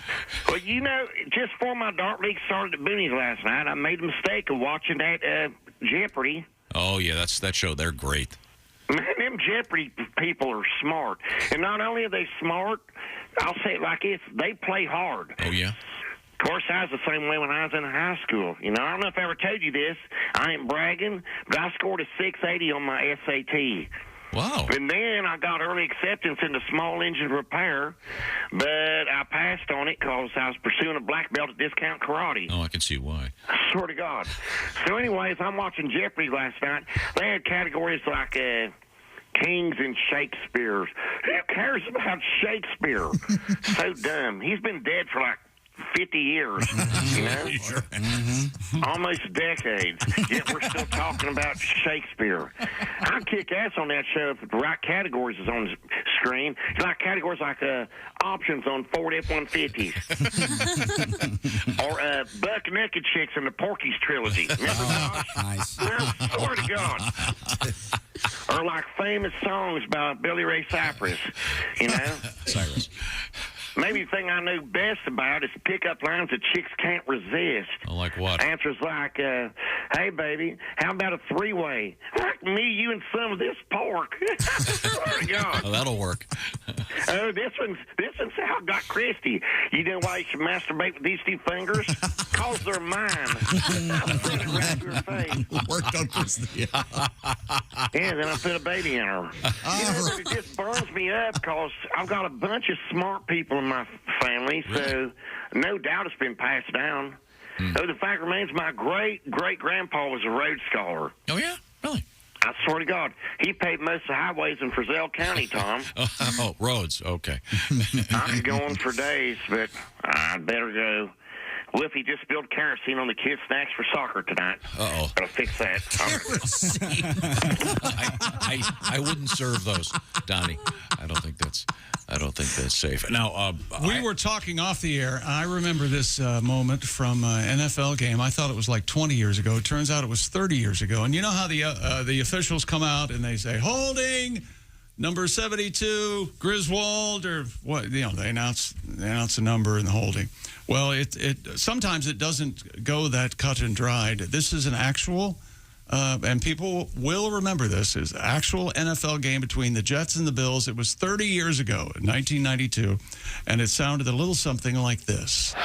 Foul. Pick this up. On number 99 of the defense, after he tackled the quarterback, he's giving him business down there at the 15-yard line. He's giving him the business down there. I like that guy. I loved it. I love that guy. I don't think he's an official anymore. Well, he'd be 100 years old. I think they... Well, let's not dwell on where he is today. Just that he will live forever. I like that. Here at the sports desk. Yeah. Giving him the business down Well, speaking of giving somebody the business, there's a video out there from the world of the NFL. And do you really want me to read this? I'd rather you. I'm kind of in bed with the National Football League. I don't want to come off as being negative because what if they want me to do something with them? Mm-hmm. Huh? Okay. All right. All right. You want me to do it? Well, it's Giants cornerback Darnay Holmes turned a viral mishap into an NFT. Who else has seen this? Has anybody else seen this video? No, I have not. I have. The video shows Holmes being worked on by a trainer. Like he's in the evidently middle of a game. Has some sort of cramp on his body somewhere. Oh. And the video is being taken from behind So the trainer and the player. You see him sitting there with his uniform, but his pants are pulled down, And the player so you can is see his butt. I don't know if you can see his butt. Oh, yeah. Yeah. The player is seated, I thought, the video I saw, and the trainer is working him over, giving him the business. You see the trainer. You see the trainer's arm going vigorously up and down. I see. So it'd be easy to mistake for another activity. Yes. It looks like a... Looks like a hand party down there? Yes. It looks like an over-the-waist-band handy is what it looks like. And then comically, this guy is capitalizing it by turning it into an NFT, which is bizarre. But I mean, the NFL does not have fluffers. So, but it really looks like this guy's going at it. Wow. And Pat, you have a tribute? Yeah. I'm watching on the TV, so far it's a bore, but now Darnay Holmes is limping, something is sore. The trainer pulls his pants down, you can see Darnay's crack. Trainer's hand is going up and down, and it looks like from the back. Jacking on the sidelines, whacking on the sidelines. I don't know if that's something, well, the refs they can call. Cause everybody knows that handies ain't allowed in football. Great ending. I mean, it is okay. If you don't have to watch this, but here it comes. There it is. I mean, it really looks like he's being aggressively. Oh, I see. Yeah. It's funny. Yeah. Now, who put it up for sale? The player himself? Yes. The player. Gotcha. Yeah, number 80. So he's taking ownership of it. I thought he was seated, and that is his booty. Yeah. Yeah, you can see his butt hanging out. Now, what is actually being massaged? It looks like it must be the upper thigh. Okay. Yeah, his upper quad or something. Yeah. But then the funny part is the guy doing it at one point, you can see his head, and then he sort of leans down like he's about to go to the next phase of this romantic moment. Can you see this? Yeah. Very, it looks like they're watching a movie in a movie theater, and it's the next phase, and it's fun. Okay, yeah. Now, is that considered? What would that be? Second base? Third base? That's third. No, I think second until he starts to lean forward. No, it's hand action. That would be second base. No, second's just boobs. Yeah. Second, I thought was anything with hands. What? First is boobs. I thought we were talking football. Good God. I thought first was first is kissing. Yes. Yeah. No, it's I boobs, think- cool hand stuff, mouth stuff, then the good time. That's all. Then you historically, that's not right. slide into home. This is a football game. This is illegal use of hands. Right now, I want to talk about things in the world of our lives and the contemporary world of digital everything, including the latest digital health care. It's happening. It's out there. And Roman is on the leading edge of all of this. So we've been talking about Roman for years on this show. Roman is a supplier of many interesting things. And what I want to tell you about right now is the digital health clinic for men. Among other things right now, Roman has a special offer for generic Viagra, which is also known as sildenafil. $4 a dose. That's less than a cup of coffee. $4 for a dose of generic Viagra, also known as sildenafil. There's no waiting room. There's no hassle. Straightforward and discreet digital experience from the comfort of your own house or wherever you are. Grab your smartphone and be smart. GetRoman.com/BT show for generic Viagra, also known as sildenafil. $4 a dose. Get Roman, ROMAN. GetRoman.com/BT show.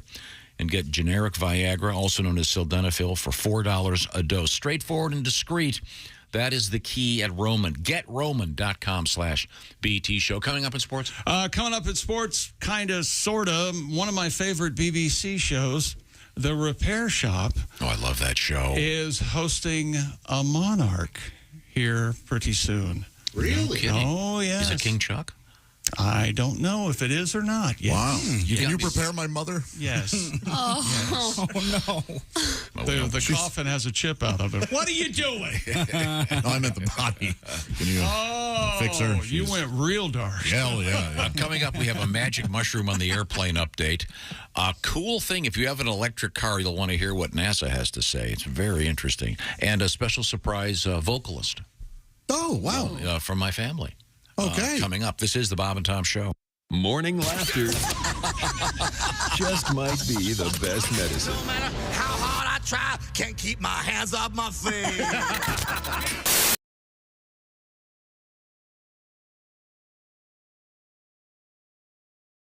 Hey, it's Josh, and of course... Hi, Chick McGee, everybody. Your chance to win a Mini Max Big Green Egg for Bob and Tom at Big Green Egg. Each week, someone will win a Mini Max Big Green Egg. It's the Bob and Tom Show Pig Skin Pick'em, powered by the Big Green Egg. Go to bobandtom.com/contest on the computer. And is that where you go? Are we eligible?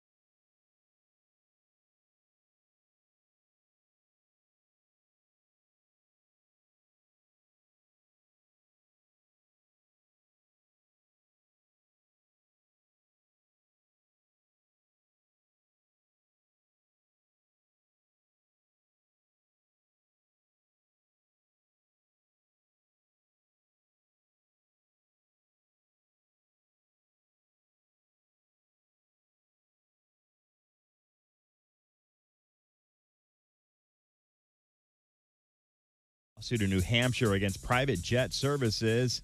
Bocelli has a fear of flying and requested a jet no older than 4 years to reduce noise, as well as no onboard announcements about weather or air turbulence. The suit says during a December 2nd flight, the company flew Bocelli in a plane manufactured back in 1996. It also says a flight attendant announced they should expect a bumpy ride before landing, causing anxiety for Bocelli.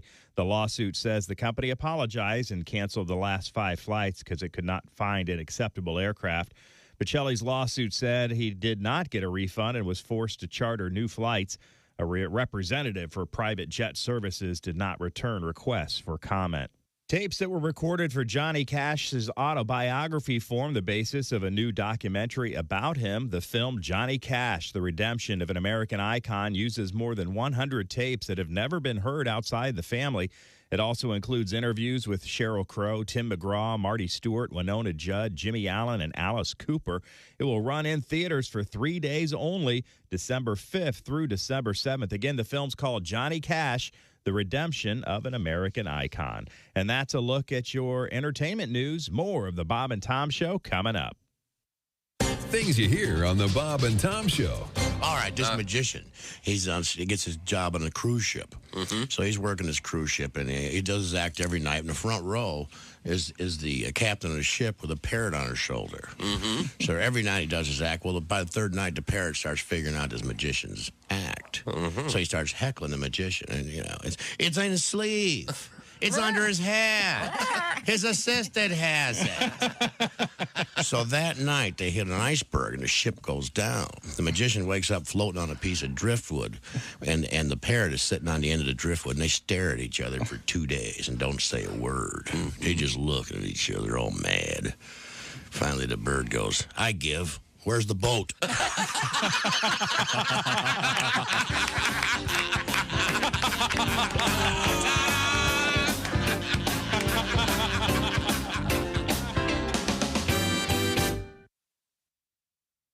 Bob and Tom, 24/7.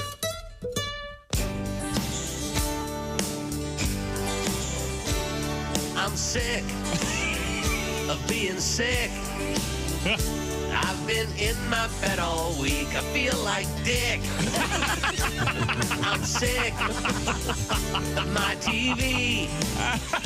Now I'm hooked on all the soaps on ABC. I try to read a magazine or hear the radio or watch the Bad News Bears again on HBO. I'm sick of being home, 'cause you think of stupid things when you're alone. I'm sick of this old house, and today I might try on my wife's new blouse. I saw 2 women fight like cats on Jerry Springer's show because their mom was sleeping with their older brother Joe. I'm sick of feeling bad, but at least my older brother's not my dad.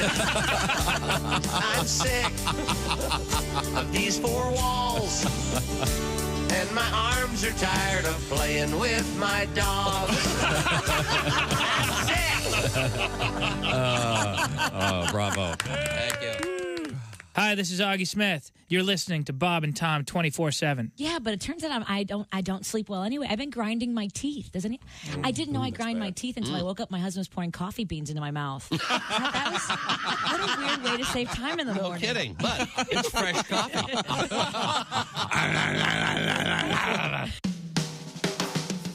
Hello.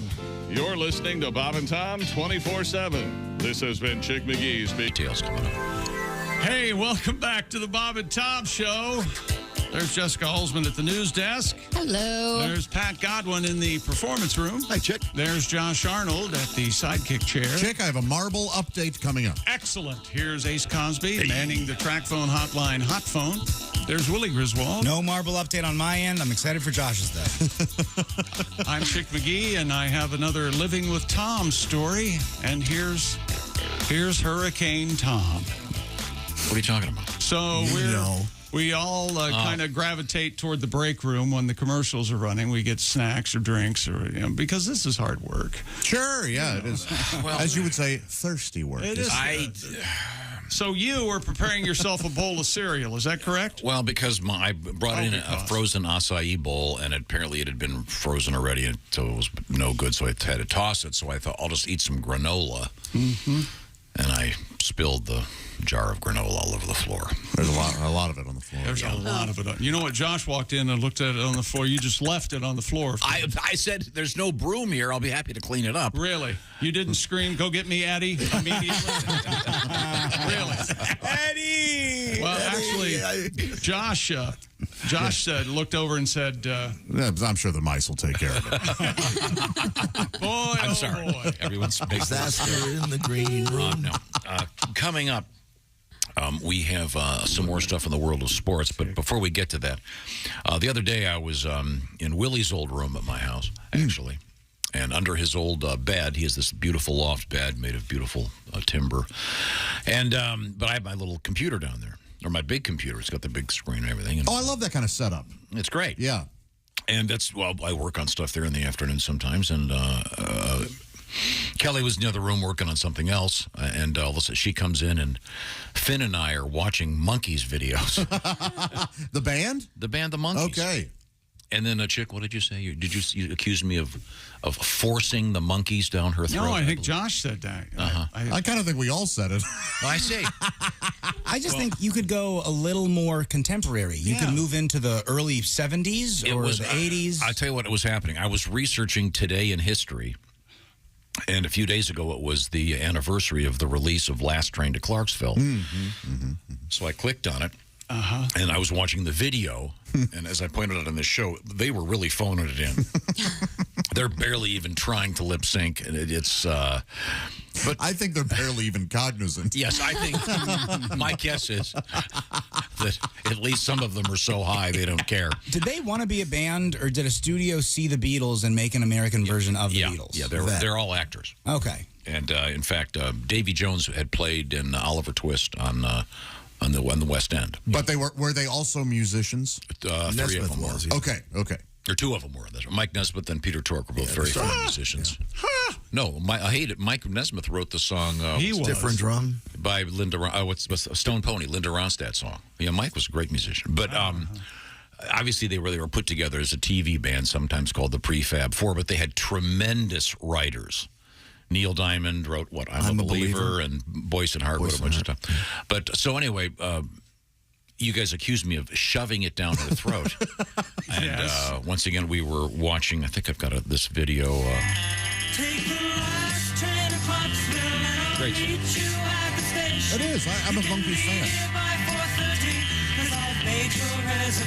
And the song, it kind of sort of is about a guy that could maybe be going to Vietnam and is afraid he's never going to see his girlfriend again. And anyway, but I wanted just to play this for you, just prove that Finn was enjoying it. Take the last train to Clarksville, and I'll meet you at the station. I'll be there by 4:40, because I've made you a reservation. Don't be slow. After she did that, she goes, I said 4:40 instead of 4:30. Can I do a retake? I just wanted to prove how much she enjoyed the song. So you forced her to watch it, and now you forced her to sing it in your phone. That's the wrong honey, I have to prove it. Enunciate. No, we were. I didn't hear the 30 and 4:30. Now you know, normally I would make her do a retake. Pat, you're used to me working with her. No, we have this new puppy, so we were playing with the puppy in the yard, and I kept hearing Finn singing "Last Train to Clarksville." That's so cute. So she did. I'm just saying those are great. Those are great pop songs, and they're still great. Whenever the monkey song starts, the puppy pisses on the floor. That's some sort of Pavlovian issue. We're not sure how to deal with that. Okay, we've got some pictures. That's very sweet. We've got some pictures of the new puppy on the various Bob and Tom social media platforms. She's a little teeny little. They asked me for pictures of my cat. Did they put those up? I don't follow any of the Bob and Tom social media. How old's your kitty cat? Oh boy, 8 months. Okay. What's your cat's name? Looks like Gravy. Cat. Gravy. Yeah. Oh yeah, because her sister's name is Biscuit. Okay, that's cute. The videos he posts are very sweet. There was one, Gravy was playing on the mounted TV, I believe. Yeah, jumped right up there. And you said, Gravy, get down from there. And she jumped and she knocked something over, made a big mess. And you go, well, I guess I did say to get down from there. And I'm not a cat person, but I love the vids. There you go. Well, you can see little Hattie on our website. Oh, Hattie. You ever pick your cat up by the tail and swing it over your head? Oh, that's how I weigh her. There's nothing nefarious. Okay, now let's move forward here. We have Chick McGee at the Bob and Tom Sports Desk. Well, this is provided to me by sports, provided by someone else, not necessarily me. Is how I'm going to approach this from now on, because.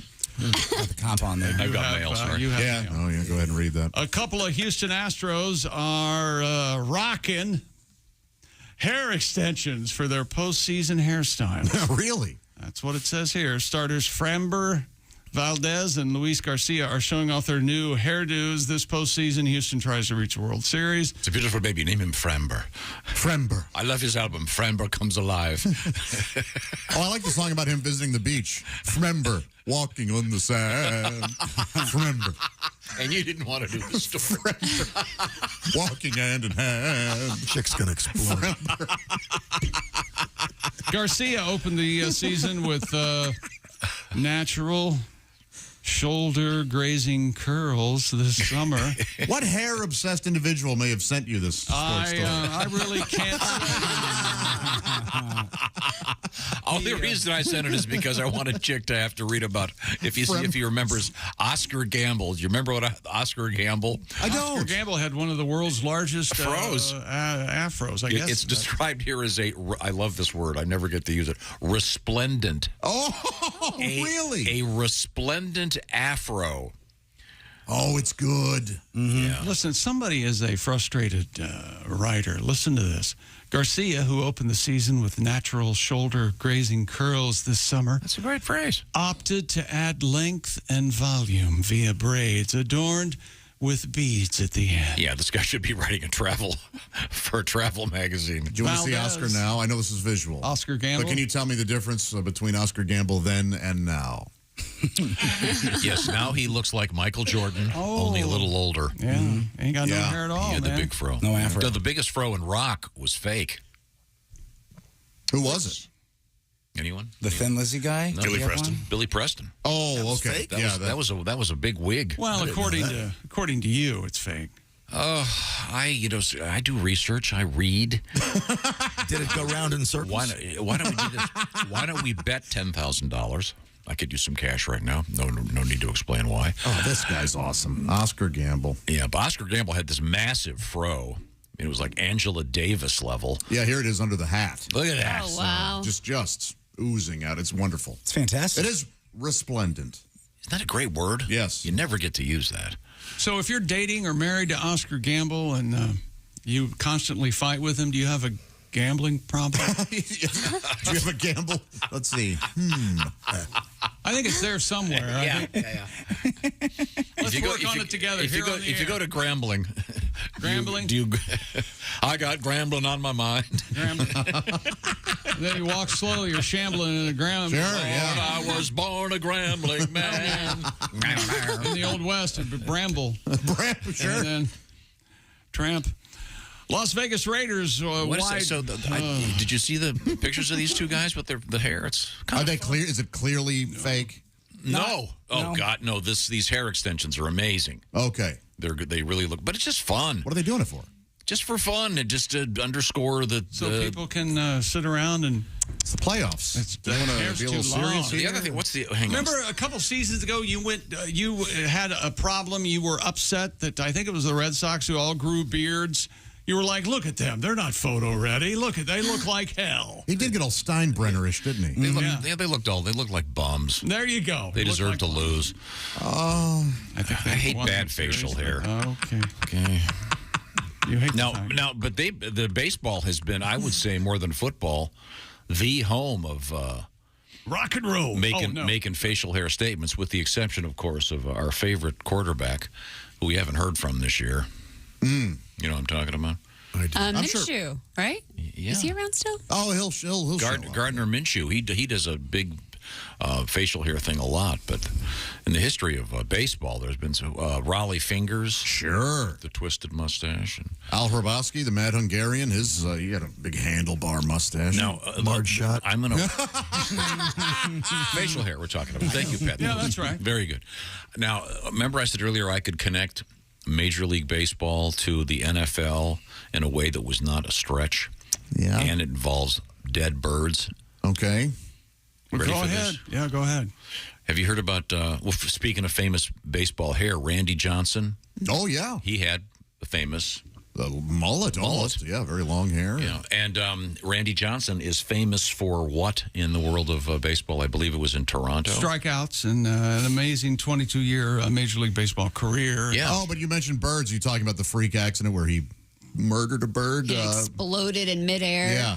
I mean, the bird happened to fly by just as his pitch was going. Well, Randy Johnson, he embraces that. In fact, his company is, I think it's called Dead Bird Productions. And get a load of this is what he's trying to, in his own smooth way. He said this wasn't a stretch. Major League Baseball fans have learned Major League Baseball Hall of Famer Randy Johnson is now a professional photographer. Is that right? Viral photos shared online show the 5-time Cy Young. He won it 5 times. I knew he wanted to. Cy Young Award winner in an NFL photography vest holding a camera on a tripod. He's just trying to get into the game. That's all he's doing. No, he's a great photographer.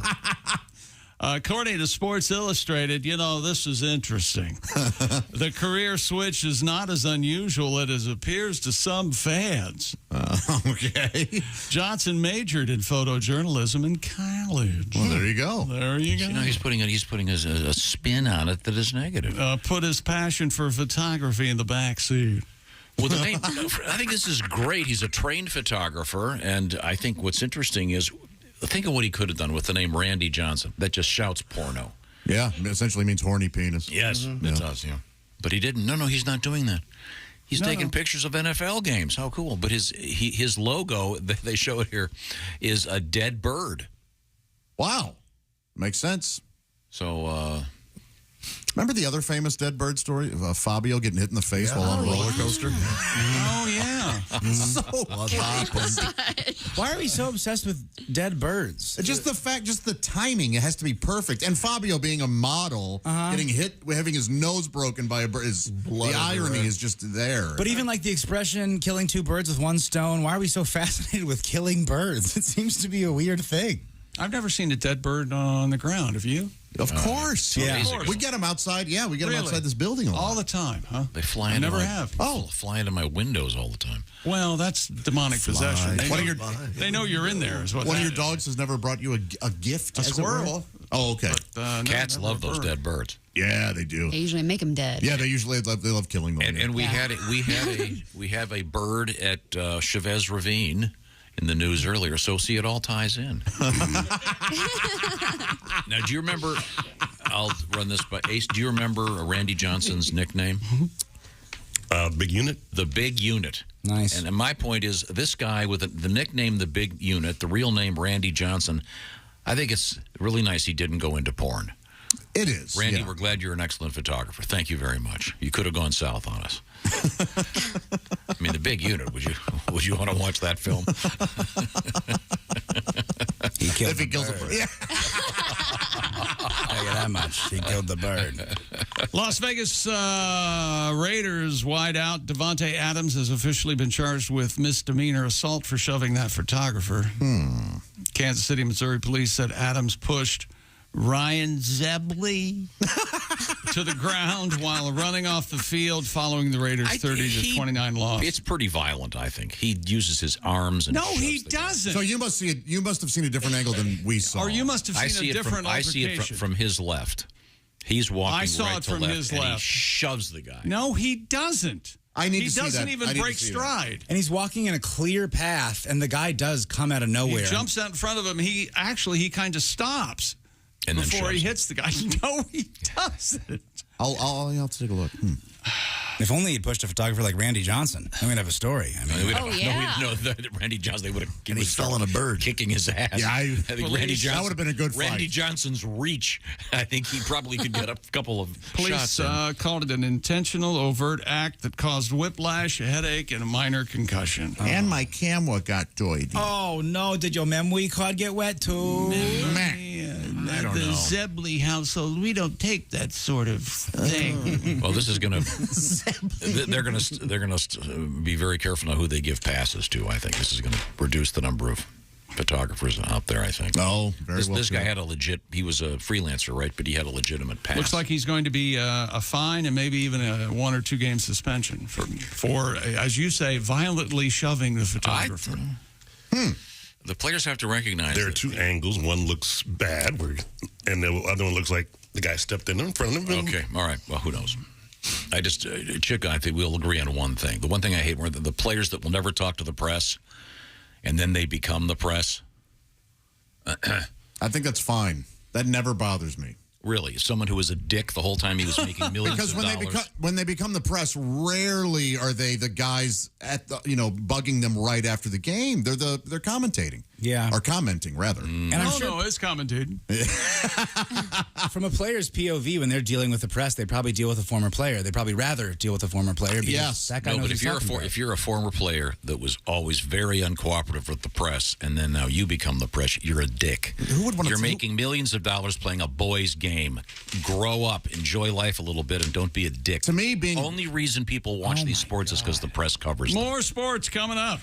No, the Thank you, people Tom. the people won't talk to the press should all be fired and their money taken away. Well, What an unfun opinion. I mean, that's just not their job. That's an unfun opinion. It's the truth. What about this? Enriching dicks like this is not. People listen to us to laugh. We have dicks in the news. Oh, There's a whole Randy Johnson, dick in the room. Yes. And a We'll be right festival. back. Some of us will a be dick right back. festival. a dick festival. Some we could say Wait we a could second. call this show. Give me my calendar. I didn't see that gig. Yeah, we'll come back with more. This is the Bob and Tom Show. Thanks for listening to the Bob and Tom Show this morning. Even though we're not too much to look at, you can also watch the show on our YouTube channel.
Things you hear on the Bob and Tom Show. Looking to buy a new car, but the looking part is getting old hat? Well, maybe you need to try shopping at Bile Motors. Bile Motors. Hi. Just stop into Bile Motors and I'll show you my Take a test drive and I'll also let you see my That's Bile Motors. And hey guys, during Bob Bile's Celebration Bonanza Days, if you buy a car from Bile Motors, I'll not only show you my and my I'll let you in the and after that, you're in the Is that even possible? It is at Bile Motors. Bile Motors. Why the hell shop anywhere else? Somebody get me a towel. Due to pending litigation, Bile Motors is suspending free hot dog Fridays.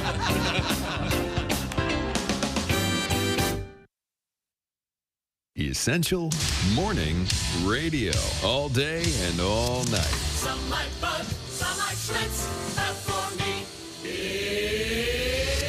Bob and Tom 24/7. 24/7. Rolling through a Thursday morning, and you know what that means. Al Jackson on the way to get Tom a little more street, hip, urban, whatever. He's been trying for a couple years now. Hasn't worked yet, but today may do the trick. Also a special Thursday edition of Sexy Time. Allie Breen going to be joining us, and you can reach Allie Breen across all social media, ALLIBREEN, alliebreen.com, as well as Snapchat, Facebook, Instagram, Twitter, you name it, she's there. Dear Allie is what we call it. Tom calls it Sexy Time, and you'll be calling it lots of fun. That's later this morning. Stay tuned all morning long. Why wouldn't you? Plus, Chick McGee and the Shoein' of the Week. All coming up right here on Bob and Tom 24/7. Good morning. I'm Mark Allison with a look at things you may have missed. Millions of Social Security recipients will soon learn just how high a boost they'll get in their benefits next year. The increase to be announced later today expected to be the highest in 40 years. It's fueled by record high inflation and meant to help cover the higher cost of food, fuel, and other goods and services. How well it does, that depends on inflation next year. The boost in benefits takes effect 2023. It'll be coupled with a 3% drop in Medicare Part B premiums, meaning retirees will get the full impact of the jump in Social Security benefits. Ukraine's capital region has been struck by Iranian-made kamikaze drones. Rescue workers rushed to the scene as residents awoke to air sirens for the 4th consecutive morning following Russia's major assault on the country earlier this week. The attacks killed at least 19 people, wounded more than 100 across Ukraine. And that's a look at things you may have missed. More of the Bob and Tom Show coming up. Ladies and gentlemen, Bob and Tom. You're actually looking very good right now. This new diet that you're on is working very well with the water and everything. Do you have a song about this? Little Boss Skaggs. Keto. He's for the veggies, he's for the meat. Josh are gonna watch just what he eats. No more Cheetos. No more pizza or French fries. No more donuts or cream pies. Well, maybe one for the road. Back to keto. Bob and Tom in the morning and highlights all day long. The Bob and Tom Show, weekday mornings at 6 a.m. Eastern on Bob and Tom 24/7. Hey, this is Larry the Cable Guy, and you're listening to Bob and Tom 24/7. Boy, better get up, get some exercise. In the studio with us, comedian Mike McRae. I understand you're a big Indiana Jones guy. Is that correct? Oh, yeah. That's my favorite movie series ever, man. And those movies are always like, when I went to college, I would watch those all the time. I'd be like that would be the professor to have for any kind of class, because he just every semester he just takes off for 3 or 4 weeks to save the world, or find some Inca staff in Peru or something. Like he walks into the first day. All right, class, my name is Dr. Indiana Jones. I'll be your professor for Archaeology 101. His dad busts in the door. Junior, Dad, I'm teaching class here. Junior, there's no time. Rommel Zombie's about to uncover the sword of destiny in a Vandalic horde in Tunisia. Look, I can't just go chasing after some sword all the time. It's not just any sword, Junior. It's Balmung. Balmung. The legendary sword of Siegfried, bestowed by his widow upon Theodoric the Ostrogoth before the slaughter of the Burgundians, and then lost for 1,000 years. Class is like, I don't know what he's talking about, but yeah, go find it. Go save the world.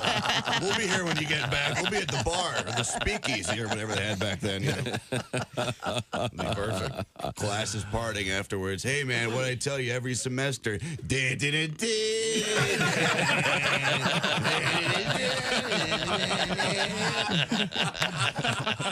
Essential morning radio. All day and all night. Might as well shoot me when the beer runs out. Bob and Tom 24/7. 24/7. You know you're too high when you're eating cereal naked and your girlfriend tells you to put some clothes on. You realize it's not your girlfriend. It's just a woman on a bus. That's how you know you're too high. Hey, man, this is Donnie Baker, and this is Bob and Tom 24/7. I swear to God it is. That's like all day and most of the night. Hey, welcome back to the Bob and Tom Show. Christy Lee on vacay. There's Jessica Alsman at the news desk. Hello. There's Pat Godwin in the performance room. Hi, Chick. Hey, look, it's Josh Arnold. Hey, Chick. Hey. There's Ace Cosby. Hey. Manning the track phone hotline hot phone. There's Willie Griswold. Good morning. I'm Chick McGee. And here's my buddy, Tom Griswold. Thank you very much, Chick. Hey, man. Sounded insincere. It's time now for that palate cleanser since we finished off sports. Ladies and gentlemen. Who's that sexy man with a deep voice? Ace Cosby, here he is with his joke of the day. In a freak accident, a photographer was killed when a huge chunk of cheddar fell on him. Oh, no. On the safe side, the people he was being photographed, they did try to warn him. They sure did. Jeez. That was his joke of the day. There's a lot going on there. Many roadblocks. Jeez, they said. Even pointed. He thought they were just ready for the phone. It's a picture, Well, it's like the old Tommy Smothers joke. You can just say, you don't have to say old if it's a Tommy Smothers joke. Right, yeah. Where the guy falls in the vat of chocolate. Remember this? And he yells fire, and he goes, why? Because no one's going to come running if I yell chocolate. Something to that effect. I forget what it was. Live at the Purple Onion. Chick. It's back to the sports desk, or we have a letter here? We do have a letter for Chick. I don't mean to correct you, Chick. Yes, go, man, but, go. Brandon has reminded us, dear Dodos and Jessica, Chick said he'd never seen a dead bird, before, does he not remember the tragic moment when Tom killed his pet bird, Chippy, live on the air? That's right. Wow. I still haven't forgiven Tom for this. I was so sad. Yeah, he's laying over here now. Yeah. Dead as hell. I just look to my right and see a dead bird. I forgot. It wouldn't vroom if you put 10,000 volts through it. No. It's a stuffed parrot, you idiot. He couldn't stand it. He didn't want people to think we had an actual dead bird in the studio. So he had to murder it. He had to say stuffed bird. I see. Well, a dead bird, that just leads to bird meat. So he killed the bird and the bit. With one stone. He stomped on it. So there we go. That all ties in. Hey, look, here's this stuff. Stupid world record. Here's this stuff. A new Netflix series has broken a record for the most scripted jump scares in a single television episode. Really? I didn't even know this was a thing, but apparently it is. For the purposes of this record, a scripted jump scare is a pre-planned action executed with the intent to make a person jump or scream in fright. You've all seen him in all movies. Jaws.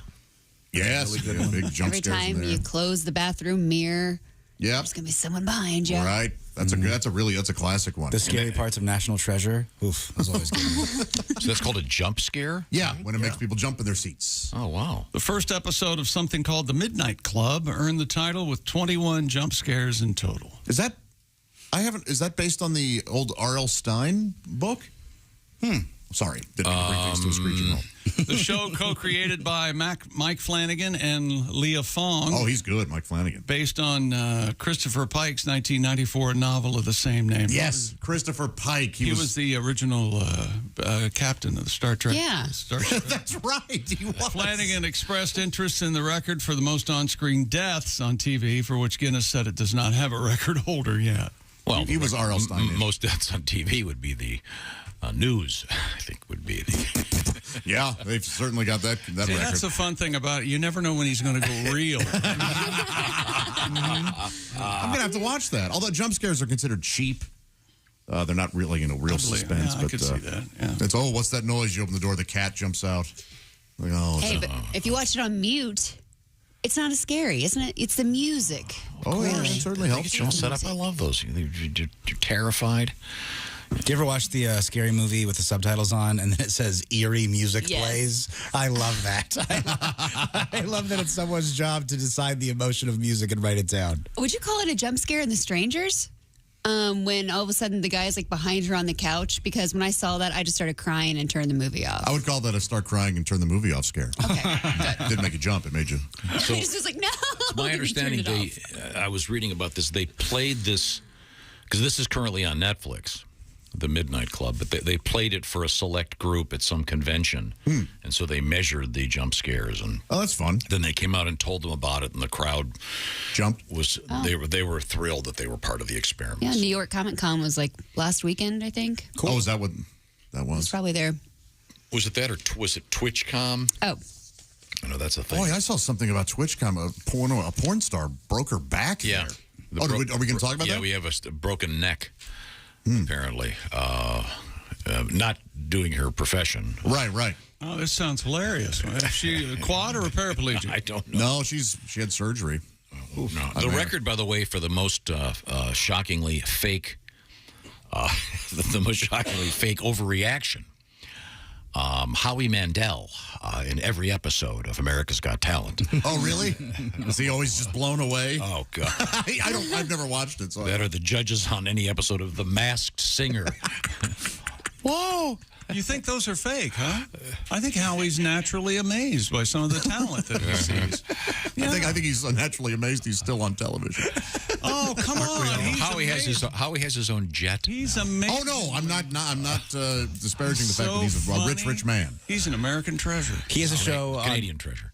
Whatever. He has a show on Netflix where they shot it during COVID, and it was clearly in a studio, and there's no studio audience, but he's still doing jokes, and they have the canned laughter, and he turns to the camera and makes a joke, and they just throw this laughter in there, and it is the most fun thing you could ever watch. I loved his stand-up, man, when I was a kid, and Bobby's World. Mm-hmm. But don't you know? Is that sports? No, we got one more of these. Yeah, I know. Look at us. I'm not complaining about spending more time with you. Michigan farmer has broken the Guinness World Record. Of course, it comes from Michigan. The heaviest butternut squash. Wow. That's heavy. We are the... Tis the season. Derek Ruthruff. Claimed the record with a gourd weighing 104.5 pounds. His massive squash measured at Dundee's Pumpkin Palooza and verified by representatives. Dundee's, Tom. You call that a squash? That's a squash. This is a squash, man. And verified by representatives from the Great Pumpkin Commonwealth. Oh. Derek wanted to set the record as an example to his children that if you set your heart on something and put in the effort, you too can grow a worthless vegetable. Not all heroes. They're going to have all this on the new channel ESPN V8. They're going to have the vegetable growing competition. I could have had a V8. Is there gourd in V8? I mean, there are 8 vegetables, right? Is that one of them? I don't think so, no. It's like tomato and... The joke, it works. Yeah. It's valid. The ESPN V8. I don't think it does. Do the pumpkin guys look down on the gourd guys? Oh, absolutely. Probably. I mean, you call that a gourd? Yeah, any pride in the gourd world. The Now, is a pumpkin a type of gourd, or are we going to get email? It's a type of gourd. It is a type of gourd. Okay, all right. I think the gourd people look down on the pumpkin people. Oh, really? Yeah. And I had a question the other day when we had another world record. The guy beat the pumpkin record by a few pounds. Is it possible to put a hole in the pumpkin and just fill it with extra water, or throw lead weights in like those fishing guys?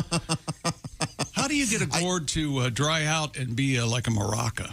I've always been fascinated by that. That'd be a big maraca. I always assumed, right? It was my assumption. Yes. My contention, if you will, that they cleaned those out, put like needles in them or something, and then sealed them back up. That somehow. wasn't a natural progression. No, I could be way wrong. You mean you think that they just dry out and that little stuff's in the middle that makes the shaking? Yes, I could be way wrong though. So I thought it dried out somehow from the inside. Maybe it does. Could be. Because everyone I've had that I can't see an opening in the right, and I've really examined them. I've taken some time. No, I'm sure. Okay. We'll be back with I more. have to know what's going on in that. We'll be back with gourd talk coming up. I want to remind you real quickly that Saturday night, Ho Chunk, the Ho Chunk Casino. It'll be Pat, Willie, and Josh live on stage, and then Saturday in Dubuque, it's the birthday bash for Donnie Baker. At the Diamond Joe Casino. Some cool stuff coming up, and we're coming up and coming back with more cool stuff, including an update on that Twitch thing. The convention, not the fact that you may have a little hitch. That's okay. You're feeling a little goofy? Yeah. Well, you might have a twitch. This is the Bob and Tom Show. Thanks for listening to the Bob and Tom Show this morning. The show is also out there for you on our YouTube channel. Watch and subscribe.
Things you hear on the Bob and Tom Show.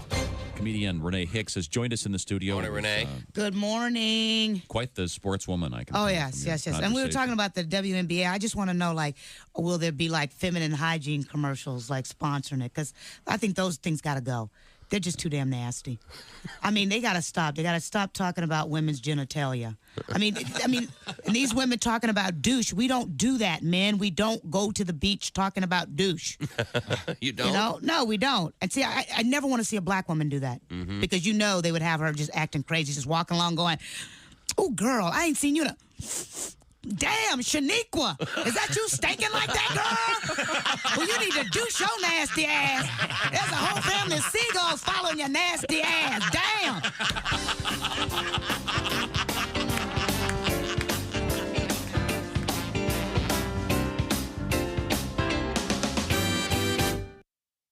Essential Morning Radio. All day and all night. This is Bob and Tom 24/7. 24/7. Thanks so much for joining us this morning. It is Thursday, October the 13th. Al Jackson coming up. And by the way, you can see the Bob and Tom Show right there on our YouTube channel anytime, even right now. Of course, we're on a well-deserved break, but you just go to YouTube and search the Bob and Tom Show, and when they come back, boom, there's Jessica Alsman, beautiful as ever, sitting in at the news desk. Christy Lee on assignment this week. There's Willie Griswold, beautiful as ever, sitting over there on the left hand of Tom. If you're facing Tom, if you're behind Tom, if you're facing Tom, anyway, Willie's in the studio next to his dad, Tom Griswold, and you can see them all on our YouTube channel right now if you'd like. And for those of you that want to continue listening to the show, keep it here all morning long. Bob and Tom 24/7. Good morning. I'm Mark Allison with a look at your news headlines. Ukraine's capital region struck by Iranian-made kamikaze drones. Rescue workers rushed to the scene. It's the fourth consecutive morning that residents have awoke to air raid sirens following Russia's major attack and assault across the country earlier this week. Attacks on Kiev have become rare before the capital city was hit at least 4 times during Monday's Russian strikes. The attacks killed 19 people, wounded more than 100 across Ukraine. Any Americans hoping for relief from months of punishing inflation might not see much in Thursday's government report on price increases in September. Lower gas prices will probably reduce overall consumer inflation for a third straight month, but measures of core inflation, which are closely watched because they exclude volatile food and energy costs, expected to return to a 4-decade high. Economists have estimated the government's consumer price index jumped 8.1% in September from 12 months earlier. This is a distressingly large gain, though below the 9% over-the-year peak that was reached in June. That's a quick look at your news headlines. More of the Bob and Tom Show coming up. Hey man, it's Donnie Baker, and the fact remains there's nothing better than being a VIP. And I don't mean like his dudes on Pervert Rabbit Xanadu's. I'm talking about a Bob and Tom VIP. Best thing, you'll never miss another minute of the show. I swear to God, you can hear the show here in the morning, and then cause you're a Bob and Tom VIP, you'll get the podcast of the entire show, a 12-month library of podcasts, hundreds of Bob and Tom comedy tapes, and a 60-day video archive of the show. Bob and Tom VIP. You have to get it. It's state law. Hey, folks, boom, it's me. And you're listening to Bob and Tom 24/7. That's 24 days and 7 days a week and 24 like the show with the guy who whispers all the time. It saves the world. And Bob and Tom 24/7. Hey, it won't blow up the world. Brand new feature, Biff Whiskey, Frontier Lifeguard. As told by Arnie Whiskey, Frontier Golfer. I should have known.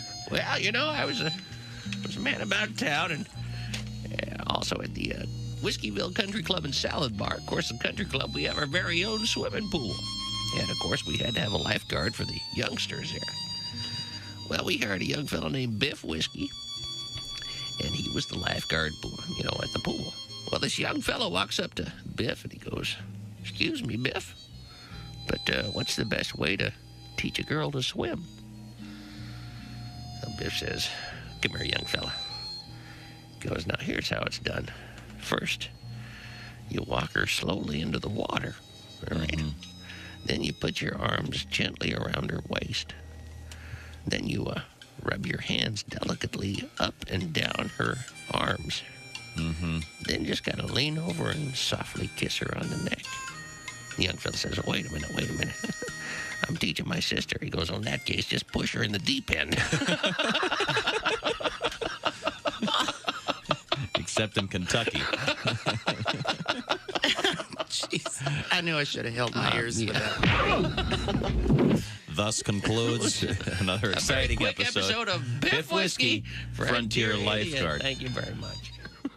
This is Bob and Tom 24/7. 24/7. 24/7. 24/7. Hi, fellas. This is Floyd Tucker, the over-the-road trucker. This is Bob and Tom's program, 24/7.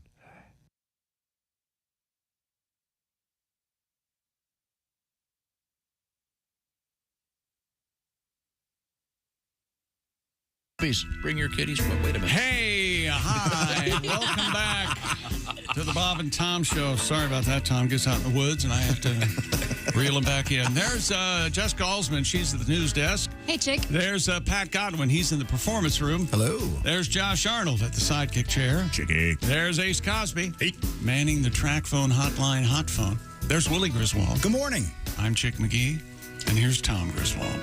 Now, for those of you who've been listening to the Bob and Tom Show these many years, you know that Tom and I don't agree on much. Sure. However, one thing we do agree on. Dogs. Dogs.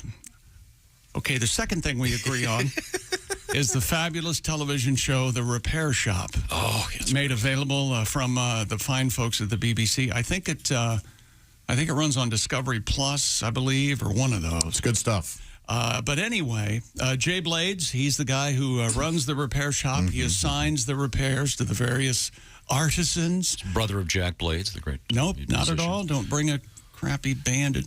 Anyway, the repair shop is going to welcome...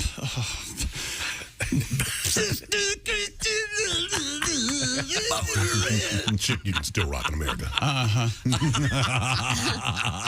King Charles the Third. That's right, old Charlemagne. He's going to send 2 historic items, including an 18th century bracket clock, for restoration during a special episode of The Repair Shop. Oh, did he come into some new stuff?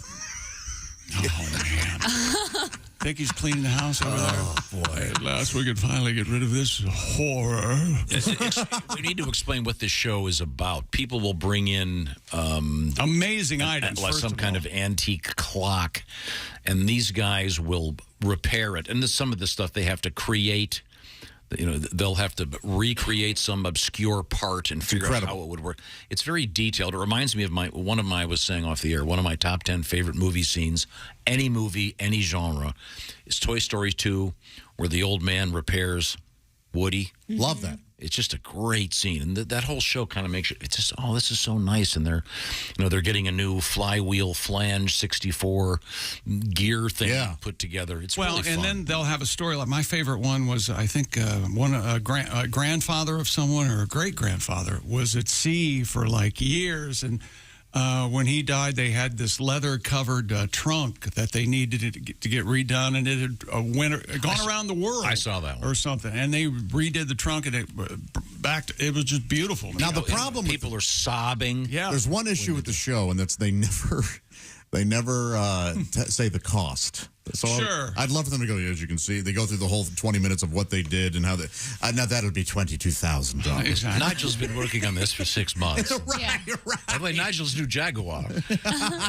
No, that's what bothers me about some of those home repair things. They'll show some don't show the cost. Yeah, they'll show it. Materials, $24,000. What about the 10 guys working their asses off? But I just find the show incredibly relaxing. If you have trouble falling asleep, it's just there's always a happy ending. It's wonderful. Well presented. It's kind of like that British Bake Off show. I haven't watched that yet, but people have told me I should. It's great. I don't know why I don't bake, but you kind of start watching that and go, yeah. Have you seen the British Wank Off? Just a couple guys there, whoever finished. Yeah, I did see that. Now, are they... Has to eat the crumpet. This week's guest, Daniel Craig. I did not stick around for the end. Are they allowed to encourage each other? You got this. How does that work? This. I just got this notice from someone saying, we were talking about Randy Johnson, baseball great, who is now a professional photographer, a very skilled photographer, has been a photographer his whole life, but he's now photographing NFL games, but it was kind of in the news. We were talking about him. And I was just pleased that Randy Johnson didn't go into pornography, particularly since his nickname was also the Big Unit. Right. Randy, British for horny, Johnson, universally meaning penis. It says that Alice Cooper's restaurant has a foot-long hot dog called the Randy Johnson. Yeah. Awesome. Is that true? Yeah. I don't know that we had the Randy Johnson, but I've been to that restaurant. It's in Phoenix, and I've had one of those hot dogs, but we shared it. There was, it's gigantic. Did you share it like spaghetti style? Lady in the Tramp, yes. I got the Sammy Sosa, and the hot dog was okay, but the bun was so shriveled and small, it didn't even look like a hot dog. It was terrible. And it was with white bread. Yeah, but, now it's something happened. It didn't used to be. So I was avoiding that joke. I was doing Why? It's shriveled true. balls joke was I was going for there. So is Randy Johnson going to be on the repair shop? Is that why we're talking about this now? You just kind of stomped all over King Charles. I say it was 18 minutes after the 6 o'clock hour that the bug crawled up his ass. Yeah, and you. Or did you speculum open his anus and tweezer the bug into? Have you ever noticed that Bug and Tom both have 3 letters? So anyway, It's no coincidence. the episode with Prince Charles on the repair shop was filmed between fall of 2021 and March of this year, before Charles became king. I see. So there you go. But he probably won't show up. He's sending it.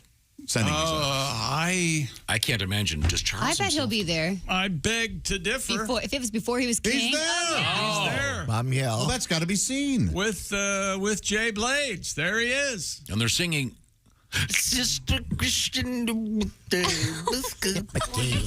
crap over anything. But that isn't a Jack Blade song anyway. The drummer wrote that song. Yeah, I know. Does the drummer sing it too? Yeah. Overwrought. Does the drummer sing it? A tad. Yes. That I will admit that's one of the worst songs ever to. Oh, I disagree. I think it's a good song. I think it has completely meaningless lyrics. Wait, yeah, great in Boogie Nights. I would agree. Oh, it's perfect. It's a great song. The melody's great. The lyrics are ridiculous. I mean, it has no meaning. It's like Dancing in the Dark by Springsteen. And that's sports. This Gun's for Hire. I'm dancing a piece of crap. But with that in mind, ladies and gentlemen, I think it's time. We got together a few weekends ago following the death of Queen Elizabeth. They're still investigating, by the way. Yeah, they'll figure it out. In honor of the new king. When does he become officially king? May 6th. Yeah, May 6th next year, right? He just can't wait to be king. This is a little something. We got a great video on various Bob and Tom social media platforms of this, put together by Noah from our staff, Mr. Ark. Yes. He has a nice beard, and he did a great job on the video. Please check it out on Bob and Tom social media platforms. This is King Chuck.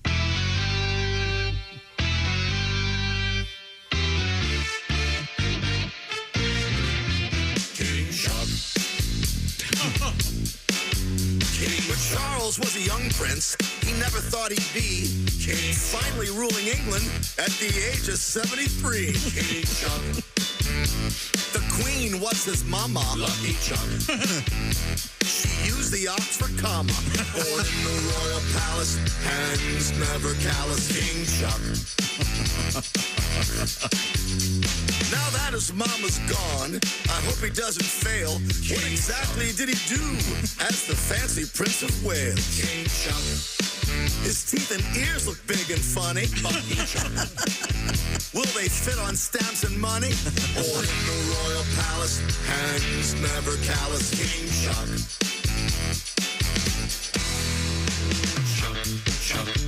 The Queen, she had her corgis. Prince Andrew had his orgy. He's wild, that brother Andy.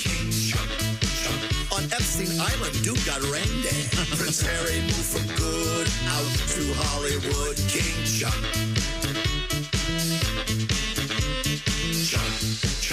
Charles loves the polo ponies. King Chuck. And dressing up for ceremonies. He wears a kilt, please don't stare. King Chuck. He's not wearing underwear. Finally gets to rule cause he's got the family jewels. King Chuck. He married Diana, they had a castle and a villa. But all the time he dreamed about the homely one, Camilla. Couldn't wait to get his hands on Horny Chuck. Oh no. Said he'd like to be her tampon. The royal palace has the royal phallus. He's so old it won't be long, we'll have to write another song. King. There you go.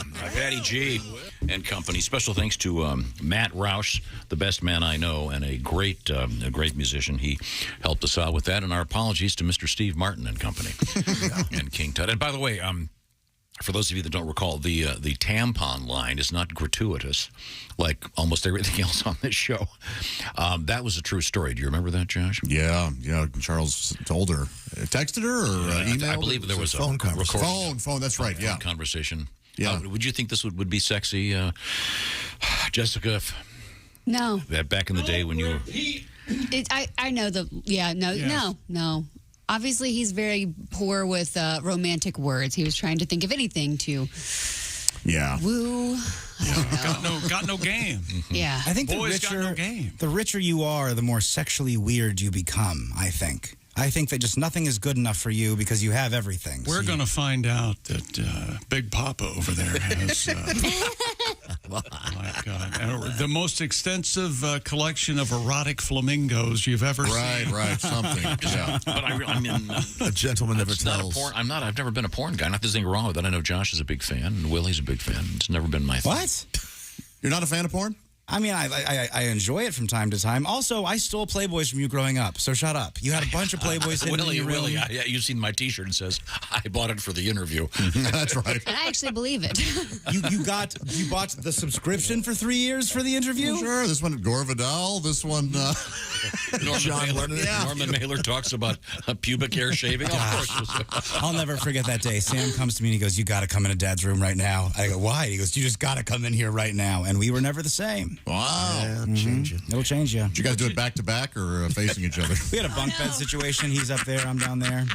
No harm, no foul. Did you baby. know that you left a magazine for your boys to find? Is it? We had a subscription here we used to get everything here at the radio station. Well, you didn't have to take them home, did you? You pervert. If you know, I can't mention any names, but I imagine if you'd like to clone a certain person in this building, you can go back to here at work. Scrape the ceiling. Not me. Oh, no. But that person, you would never want them cloned. Okay. No names here. We've weathered the first storm of that person. We have a bunch of stuff coming up. I mentioned this weekend, Ho Chunk Casino. That's going to be Pat, Willie, and Josh in the Wisconsin Dells, Saturday only. And then is it next weekend that you're in Cincinnati doing your album? That's right, the Liberty Funny Bone, Friday and Saturday. Not this weekend, but the following. Correct. That's going to be exciting. That'll be good. Right now, I want to remind you that the tailgating season is here. Nothing better than tailgating with, of course, the Big Green Egg Mini Max. We're going to be giving another one of those away. I'll remind you that if you're interested in the Big Green Egg, guess what? We have the Pigskin Pick'em competition up and running. We're going to talk with last week's winner, Joel from Boise, Idaho. We'll talk to Joel, in fact, in about an hour, a little less than that. You can enter. Get your entry in before the Thursday nighter starts. Just pick the winners. It's fun. Go to bobandtom.com/contest. Speaking of tailgating. Yes. What could be better than tailgating with some delicious Omaha Steaks, Josh? That's exactly right. Right now, Omaha Steaks, they've made it easy to savor all the flavors of fall. Check out omahasteaks.com. You're going to find all their mouth-watering assortments of perfectly aged steaks, ultra juicy burgers, and easy-to-prepare comfort meals that are ready in a flash. Let me tell you a little about their burgers. They cook up so perfectly. Always juicy, always filled with flavor. I can't get enough of them. And remember, every steak and every entree is backed by their unconditional 100% money-back guarantee. Right now, take advantage of 50% off site-wide by shopping Omaha Steaks semi-annual sale. It's on right now. 50% off delicious customer favorites. And when you use promo code BTS at checkout, take an additional $30 off your order. Don't wait. Go to omahasteaks.com, enter BTS at checkout. Stock up on all the fall flavor today. Don't forget, use promo code BTS at checkout, and you're going to score an extra $30 off your order. With that $30, you can buy some wine, beer, so whatever you want to drink along with these wonderful Omaha Steaks. Omaha Steaks isn't just steak. It's the best steak of your life, guaranteed. That's omahasteaks.com, code BTS at checkout. Minimum order may be required. And they didn't ask me to say this, but try the lasagna. Try the incredible hot dogs. They're Frankfurters. They're amazing. The lasagna, maybe you could even grill that out. Maybe not. You probably could you grill out lasagna? Oh, It comes in a nice tray, so maybe ultra delicious. Okay, just a little side You note don't from want someone it who's eaten Omaha Steaks. Falling through the grate. Fire, do you? Can't wait that I recommend the oven. It's easy. You put it in there and Yeah, but you got to be outside enjoying this beautiful fall You weather. can cook the dogs out there. Speaking of fall, is that sports? Yes, sir. Oh, when we come back, we'll move on. I'm Wrapping very it up. excited. Yeah. We've got an update on the jackass on the plane and the mushrooms. And I've got a solution for this, by the way. I bet you My new do. feature, Judge Tom. Oh, good. Oh, if only. You need a gavel over there. Oh, not a gavel. I need a trap door with gallows when we come back. This is the Bob and Tom Show. Hey, it's Roy Wood Jr. You're listening to Bob and Tom 24/7. Bob and Tom all the time in your ear. In your face, up your nose, everywhere. It's the Bob and Tom.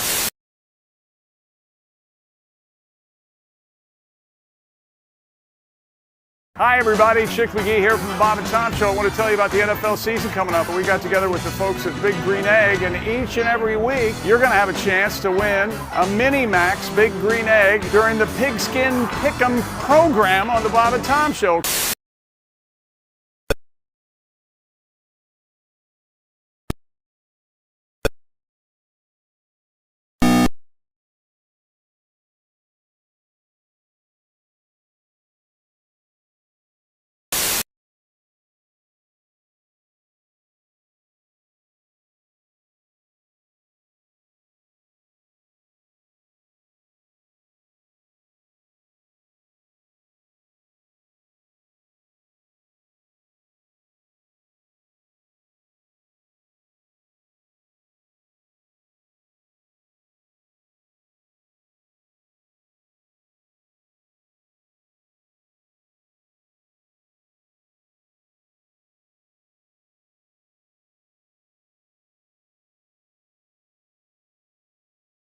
Early and added an RBI double off Clayton Kershaw, and Jackson Profar singled home the go-ahead run in the sixth inning as the Padres beat the Dodgers 5-3 in Los Angeles to even their NLDS at a game apiece.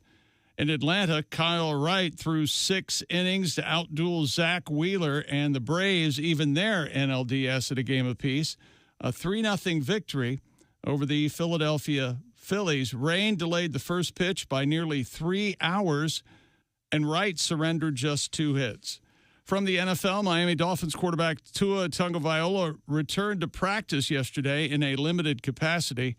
It's been announced he will not play Sunday against the Vikings. NHL last night, the official season underway. Your winners, Boston, Carolina, Montreal, Colorado, and Edmonton all win in regulation. And Anaheim wins in overtime, beating the Kraken. I'm Chick McGee, and that's your Bob and Tom Sports Update. Things you hear on the Bob and Tom Show. Now, this is exciting. Thank you very much for being here. You're on the Albert Brooks Show. And what is it you do for a living? I do radio, actually. Really? Yes. You do radio? Yes. That's incredible. So that's exciting. All right, we'll be right back. Come on! You do radio. This is a television show. Nobody cares. Help me out. You go back to your table. You have a life. My career's in the toilet. And then big smiles. Welcome back. We were kidding off the air. She's a killer, this one.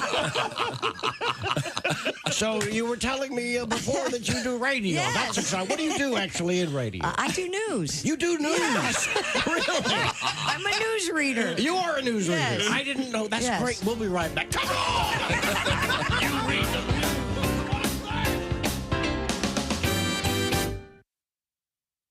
Good morning, sunshine. Bob and Tom 24/7. 24/7. 24/7.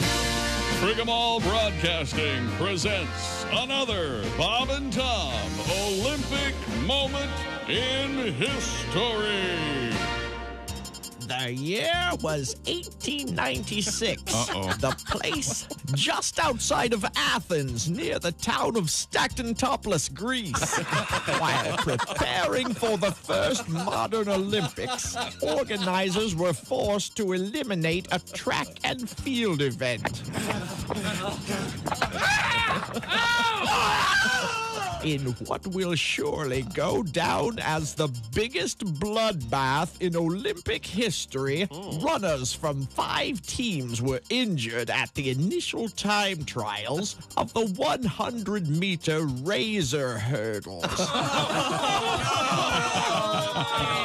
4 of the 5 athletes would never compete again. However, Austrian hurdler Klaus Kleinendorfer went on to be a silver medalist for the women's team as Gretchen Kleinendorfer. Thank you very much for this. Thank you for this medal. This has been another Bob and Tom Olympic moment in history. Sound like Paul Hum at the end. Bob and Tom 24/7. Not on air, online, all the time. Bob and Tom, 24/7. Yesterday we were talking about hickeys. Yeah. I have a story for you. Which one of your daughters has one? No, nobody has hickeys, but we have death by hickey. Death by hickey? Were that me? I'm sure the officers would stand over my body and say, I have a feeling this is how he'd wanted to go. More chalk. Yes, because I'm so gigantic. Oh, my God. One stick of chalk would never not be enough We had to use a whole at box all. of chalk to outline his. Look at him. He had to take his headphones off, lean back, and he's screaming with laughter. He's just an awful person. More chalk. Lucky numbers. Man, if that weren't funny, I'd be so mad. Thanks for listening to Bob and Tom. Hey, welcome back to the Bob and Tom Show. Chrissy Lee on vacation. There's Jessica Alsman at the news desk. Has anybody heard from the boyfriend yet? Did you text Great Andy time. often? I heard something about needed some space or something. I'm not sure, but I'm just guessing. There's Pat Godwin. He's in the performance room. Hey, chick. There's Josh Arnold. Hello. There's Ace Cosby. Hey. Willie Griswold's here. Present. I'm Chick McGee, and here's Tom Griswold. Thank you very much, Chick. Really. Coming up, we're going to talk with the winner last week of the Bob and Tom Pigskin Pick'em. He's Joel Mush from Boise, Idaho. One of the most beautiful spots in this great country of ours. We'll talk with Joel. He won the Big Green Egg Mini Max. You can win one, too. And mush is the sound you drop a refrigerator on a kitten. That's what. I thought I'd reeled him back in. I thought everything was okay. We had a pleasant discussion about dog food during the break off the air. Dear Bob and Tom, Josh, this is just for you. Okay. Dear Mr. McGee and Mr. Griswold, Discovery Plus, without any warning, removed the repair shop. Oh, my goodness. And left us without any way to watch it. I need to verify this, but it seems like that would be something they do. Is it not on Netflix? This guy, there's only 1 or 2 seasons on Netflix. I was in the middle of season 5, and I'm very grumpy. As for the cost, the repairs, they are provided free if you're on the TV show, he says. Oh, okay. Awesome. Makes sense. Although that means King Charles will likely receive tens of thousands of dollars in free repairs that he doesn't deserve. Well, that seems to be him. Anyway. Wait a second. Urkel's on TV. Hang on a second. No, it's Al Jackson. One more. Also, can you and Tom be Statler and Waldorf for Halloween? Oh, that's very good. Strong. That's pretty good. Strong. We're joined by Al Jackson. I'm sorry that Halloween costume made me perk up. That's a great idea. Yeah. That's a really cool idea. You know, it looks like you're wearing the seat covers from my Aunt Flo's 65 Impala. What's going on there, Al? What is that? Tom, you know, it's a sweatsuit. It's matching top and bottom. Love it. Oh, it is velour because you know it's always Woo Wednesday in my mind. So shout out to Ghostface for that. Ghostface killer. That's right. And so you know how many artists can say at the end of their career I rapped about velour multiple times? Yeah. Al, you're not going to believe this, Al. Did I not mention velour 2 days ago to you? You did. The old joke where we grew up in Shaker Heights, Ohio, a woman would have something on. You go, she goes, "This is velour," and you go, "No, it must be felt." Then you reach over and it's very aggressive. And yes, there we go. It must be felt joke. Yeah, very, very unsavory. And then she would slug him. Yes, as she should have. Yeah. Al Jackson, former school teacher, Ivy League college guy, and one of the hosts of DBL, the Daily Blast, live on a television near you or streaming. And you guys pick on some... You just gave the credits of a man whose life has been wandering and misspent. That's what it sounds like when you had no plan your whole life and it worked out. Teacher, fisherman, TV. Al, I can probably teach you something right now. I got such a kick out of this. I'm probably the only one. Do you wear one of the Apple Watches that counts your steps? Do you do that whole thing? I bet people on your show do. I don't know how to say this and be more clear to our audience. I don't move unless I get credit for it with my Apple Watch. Like, I need those steps. So I find the watch downstairs to go up the stairs because I need those 8 steps. So yeah, I use it. So the other day we had a story. You guys probably covered this. There was kind of a happy story and kind of a sad one, but it involved the Apple Watch. I guess the new ones, I'm not sure which version it is. 14. And the iPhone 14, they have some kind of device built into them. If you're in a very heavy car crash, for example, it calls 911. And it's actually saved some lives already. But the story was about... It was Kings Island. They're at Kings Island. I believe, Mystic Timbers. Shout out to Cincinnati, Ohio. Yeah, people, they'd be on the Beast, one of the great roller coasters there, and this device would call 911. So we were kind of joking about it, and I sort of said as a joke, well, I like to ride the Beast and leave it on so I get the steps. And then I got a great letter from a guy. He went fishing over the weekend with his wife, and apparently the motion of casting counted his steps somehow. So he goes, my wife was standing on a boat all afternoon and she got 22,000 steps. So so good to know. Now, Al, everything's got to cheat. And I mean, if it says 22,000 steps, that's how much exercise you got because the computer says it. So, you know, you don't even argue with that. I'd be down with that. But yeah, the steps are like, you know what it is? It's if you're like a person that, you know, you don't really like to move around that much. Some people are hyperactive, some people aren't. It works because there are a lot of people that are like myself that have weird things with numbers. Like if you, not like so much OCD, but if you get like eggs from the store, you have to get 8. If the volume's on 21, it's got to be on 22 or 20. You know, something like that where like there are these weird number things. So if you're close to 8,000 steps, you'll get up and walk. Just because mentally you cannot handle that kind of weird 7 number. Like you need to get to a number. So if you don't like to work out, like it's a good way to just like at least let your OCD get you some exercise. Yeah. Does anybody have that? Like you can't Jessica and I were talking about this. We had Mark Summers in here, the television host, and Mark's got great stories because he has conquered a severe case of OCD. And he's a great guest, got great stories about Dave Letterman. Mark is the homie. We talked on the phone last week. Yeah, he's great. But Jessica and I were talking about this. I have to have all of the temperature settings on my car at even numbers. It's a thing. Yeah. I wonder how many people are just fine with them on odd numbers. It would really bother me. Like I have to get an even number of everything. That's weird. And just saying it out loud, I'm like, I probably need medication. No, Al, you're right. I broke it recently. I went, you know what? I like it better when it's on 7. This is but I always had it on 6 or 8, and then I went, this is stupid. This is your back massager we're talking about? That's right. And I went, no, I like it better on 7, so I'm doing that. When I do the volume on TV, I just try to not look at the numbers, and I kind of basically close my eyes until I hear what I want to hear, and then I just don't pay attention to the numbers. That way it's like I don't have to think about it. If I don't see it, I don't know. That's odd. Well, then it doesn't matter. Then I don't care what number it's on because I don't even know. Back in the VCR days, I found out how to fix that blinking clock. Electrical tape, just put right over the phone. Oh, yeah. Okay, Al, we got to get to it. Al's job on this show is to make me a little more hip in the world of language. Have you got a new phrase for me, Al? Oh, Tom, I'm offended at that question. Of course I do. You know, that time, there are times when I'll ask you what a phrase means, and there'll be times where I'll tell you a phrase, and then you need to tell me what it means. And that's going to be one of these situations. Now, Tom, let's just say I said to you the following phrase, like I left my keys. What question would you have asked me for me to say that to you?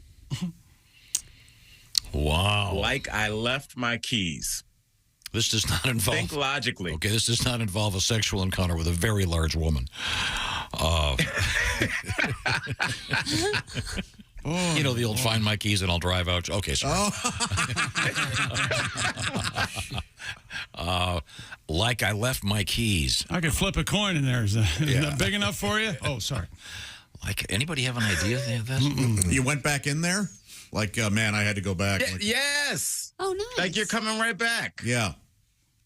Oh. Look, check out the big brain on Josh. Just a lucky guess. So that's it. Yeah. Like you come right back like I left my keys. Oh, I see. Like I'm just running to the store and coming right back. I'm not going to be gone all day. Okay. But you'll need your keys to run to the store. You could walk to the store. Yeah. But I'm coming back. It's a simile. It's That light. shows how far out in the suburbs Tom lives where walking is just for dogs. Oh, yeah. People live near their laundromat. They can just walk That's there. right. So you'd be like, I love this restaurant. The burger's so good. I'm coming back like I left my keys. Something along those lines? Yes, absolutely. Cool. Oh, very good. Well, thank you. Now, give me one more, Al. That's a fun one. Yep. Oh, Tom. All right. Well, this is a great one. Let's say, Tom, that you're gonna meet Chick and Jess at a bar, and you walk up to Chick and you say, "Well, where's Jess?" And he says, "She's over there getting sauced up." What is he talking about? And it doesn't have to do with alcohol. Oh, wow. Okay, because alcohol sometimes referred to as sauce. Yeah, I think there's an app called Saucy. But back in the day, she's getting all sauced up. She's over there just getting sauced up. It's not something as simple as putting on makeup and trying to look all purty. No, but that's a good guess. All sauced up. Does it mean that she's being approached by a number of men who are Tom? You hit it. Just stop talking. That's it. Somebody's over there spitting game. He's over there, shit, like somebody's putting the sauce on her, like trying to see what's up. No, we're not literally talking about. You're getting sauced up. Yeah, there's no fluid. If you're the ones doing it, you're saucing. Right. Okay, Gotcha. Really? Oh, that's a good Yeah. one. So you could say, I'm going to go sauce her up? Yeah, or just like you and Chick could be talking like, "Oh, I'm gonna go talk to her," and Chick could be like, "Oh, you're gonna strike out, dude." And you're like, "Dude, Josh got sauce." Like, you can see. I like that a lot. Yeah, you can use it like it's like that's like I got away with words. Yeah, So I'm not going to say under Josh's bed. His T-shirt's got sauce. It's an inside joke. I'm sorry, Al. Tom, I just need to hear you use the phrase "sauced up," doing it to someone and having it. And you being the one perpetrating the sauce. Oh, this is quite clear. Josh and I went to a delicious place, had a great lunch, and Josh went up to the salad bar, and I couldn't find him, and it turned out he was saucing up the young lady who was in charge of the ranch dressing. Oh, boy. That's a very fancy salad bar where they have one employee just over the ranch. Oh, sure. Yeah, no, it's a good place. It wouldn't have had that mean twist that I thought thrown in ranch dressing. I mentioned that Josh is getting in shape and complaining looks about great, that at by the way. restaurant. He's like, I go to this place. They don't even have an individual employee for an individual salad topping. I mean, what is this? What the hell? What are the Flintstones? Well, I could also use it for myself. I tell you what, I'm taking my Kelly out to dinner tonight. And I'll be getting her all sauced up, and then she'll be going, "No, you won't."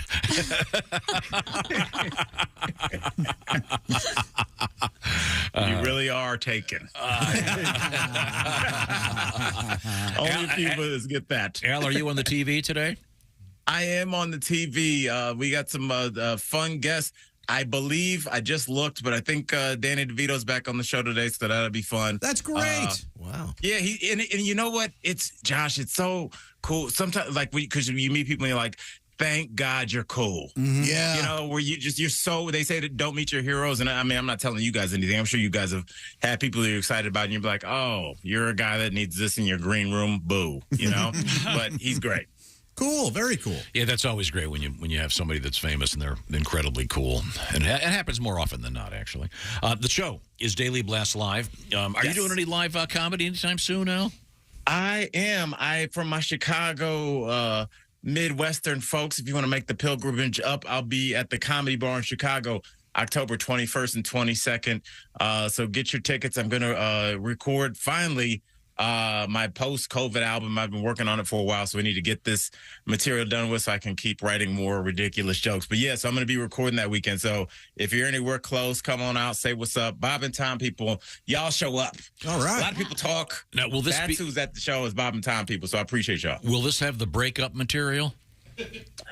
Yes. You know, the breakup material is so interesting because it's new, but it resonates so much with people. I thought people thought I was going to, they would be like, okay, you're telling a little bit of a tall tale. But I think when you're so honest, like it's disarming, like no one would make that up.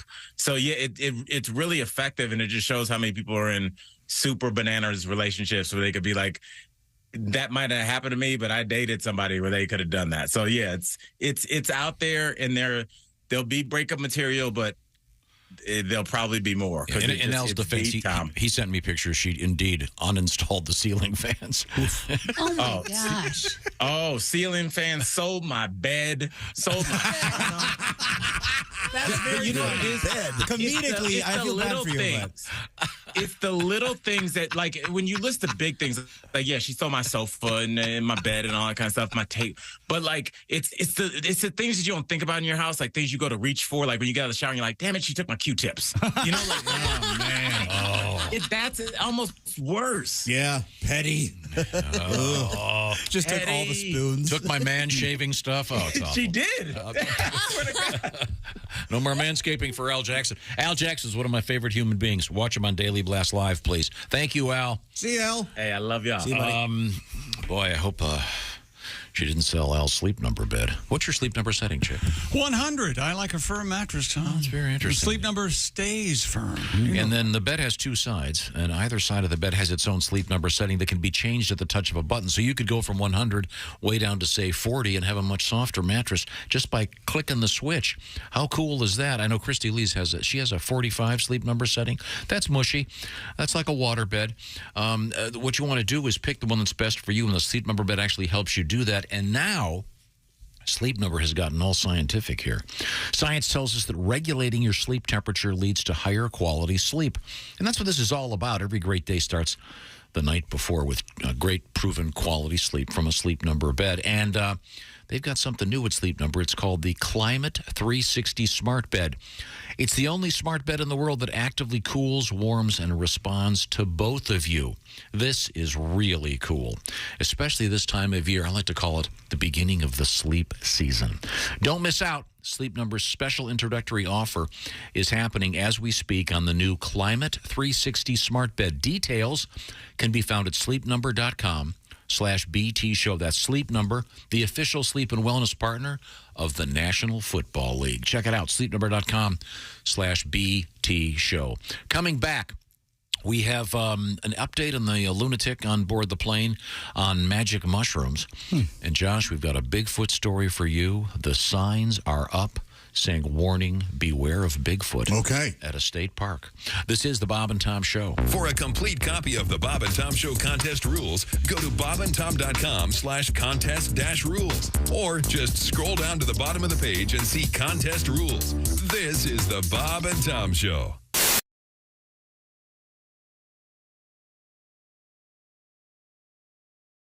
How are things going, Ron? You're out on tour. You got a lot of live shows happening. Yeah, they keep showing up, and I can't believe it either. We have. I notice you've got your guitar out. I do. Give that a strum. I want to see if. Oh, that's nice. I'd like to sing you a song that could probably change your life. But I don't have one. So I'll just sing this. She don't have a boyfriend, and she don't really care. She's always real happy. She's got a grin from ear to ear. And she don't need no alcohol to find her happy spot. She found that a long time ago, and buddy, she goes there a lot. bean flicking her beans, knocking one out like a beauty queen. No time for love, 'cause it's too much work just to flicking her bean where she won't get hurt. Flicking her bean where she won't get hurt. Go on, flick it, girl. Well, here she comes and there she goes, dancing around on her tippy toes. Have you ever seen a woman just smile like that after sitting at home and just rubbing that cat? It ain't over when she gets back home. She'll be flicking that thing until the cows come home. Bean flicking, flicking her bean, knocking one out like a beauty queen. No time for love, 'cause it's too much work just to flicking her bean where she won't get hurt. Flicking her bean where she won't get hurt. Flicky, flicky, flicky, flicky, flicky, flicky, flicky, flicky, flicky, flicky, flicky, flicky, flicky, flick, flicky, flicky, flicky, flicky, flicky, flicky, flicky, flicky, flicky, flicky, flicking the bean.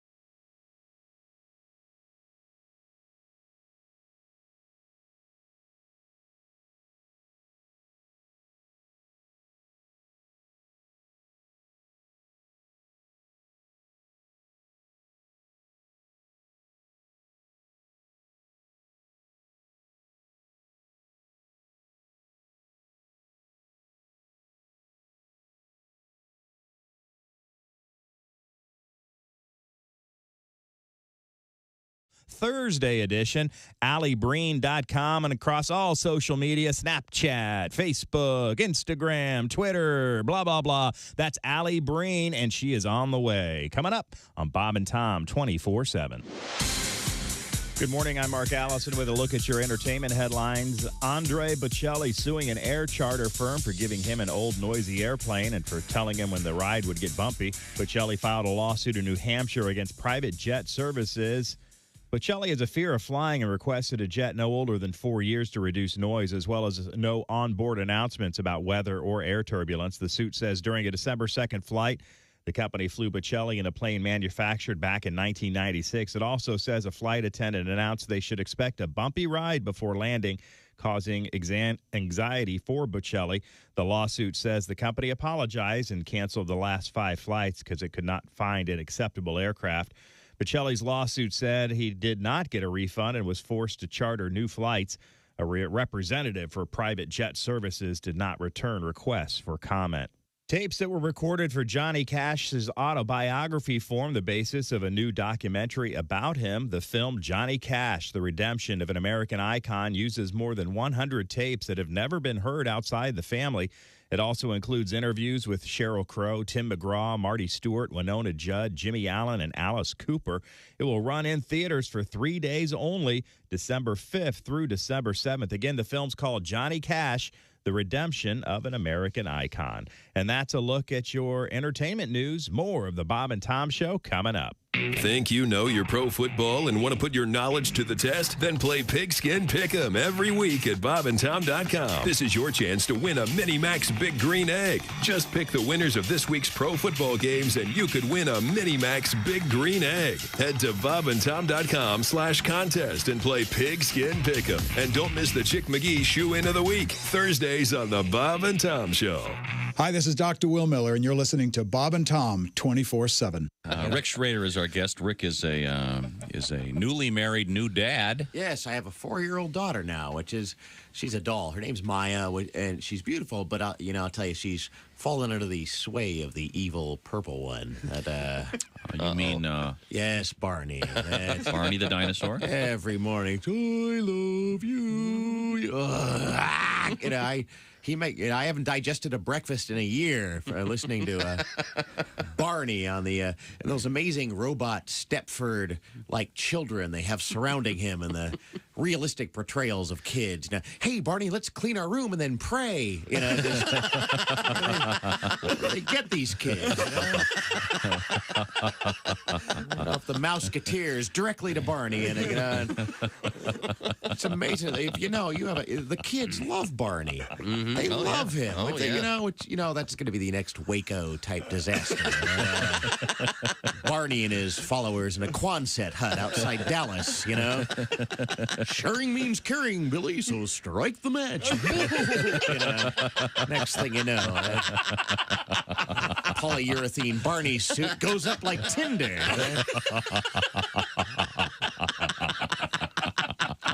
I point this out because I care. Hey, guy, it's Kid Tarmac. You're listening to Bob and Tom 24/7. Take that to the bank. 24/7. I know. Hey, man, this is Donnie Baker. You're listening to Bob and Tom 24/7. Hey, welcome back to the Bob and Tom Show.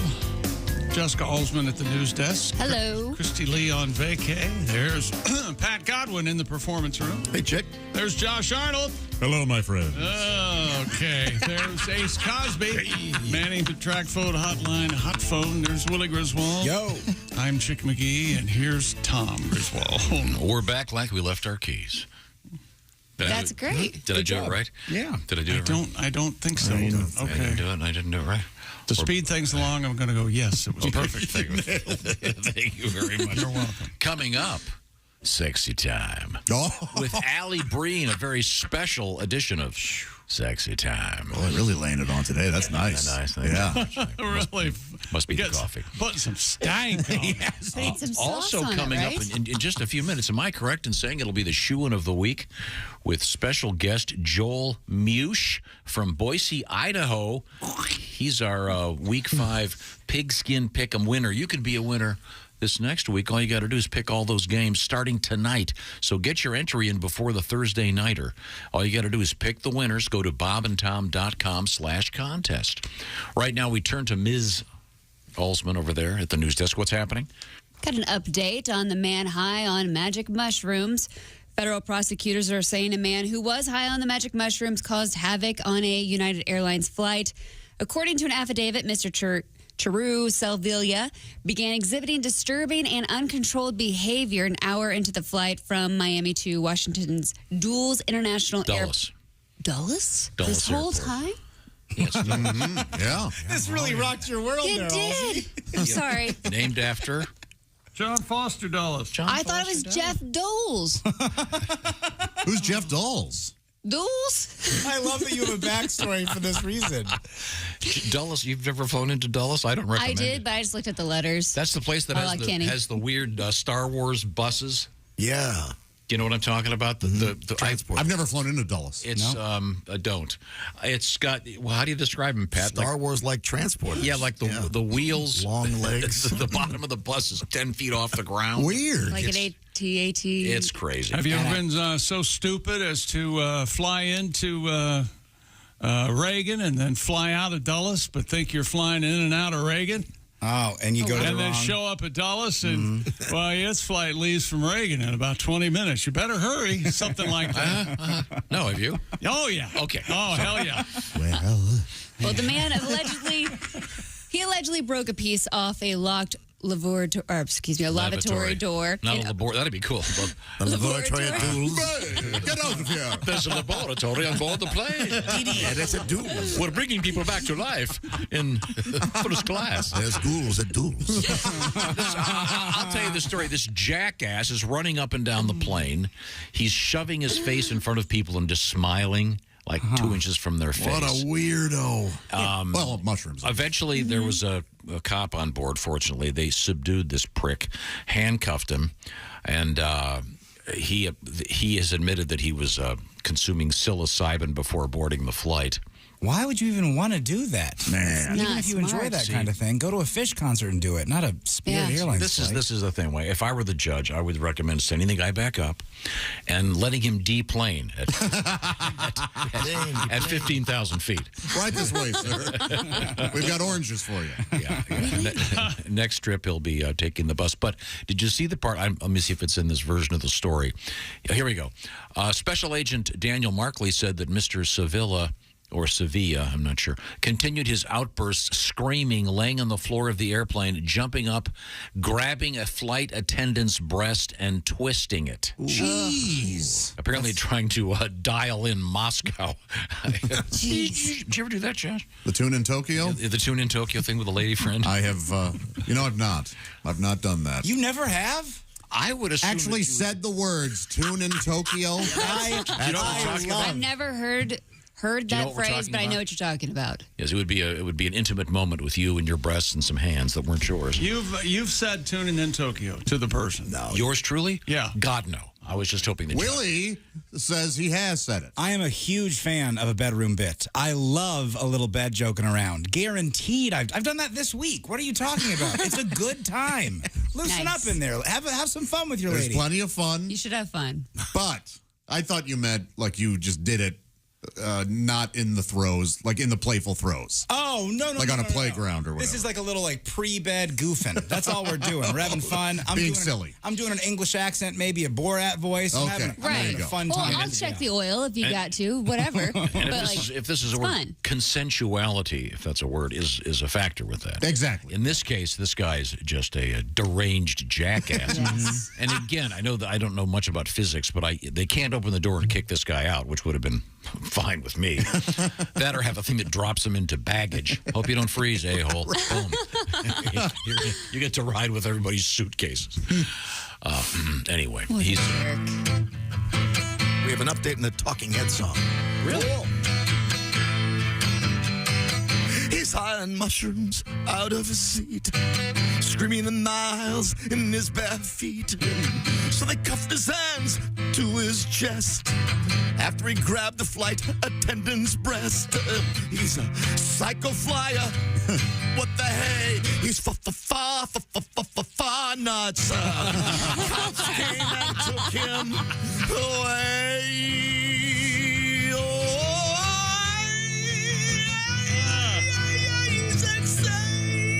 Yeah. That's awesome. Not only does Pat write him great, he hit the note. He did hit it. That's beautiful. Not easy. I'm going to need a break. You might want to drop that a step if we ever have to do it again. That last note was a killer. B. It's a B, baby. I was pushing for you. Coming up, we have, oh boy, it's very exciting, the often duplicated Shoe-In of the Week, starring Chick McGee with our special guest Joel Mush from Boise, Idaho. And also coming up, a special edition of Sexy Time with Allie Breen. This is the Bob and Tom Show. Got something to say? Send us an email, bobandtom@bobandtom.com. This is the Bob and Tom Show.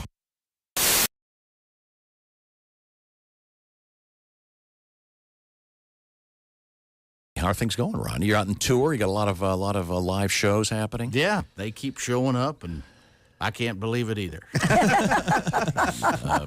We have. I notice you've got your guitar out. I do. Give that a strum. I want to see if. Oh, that's nice.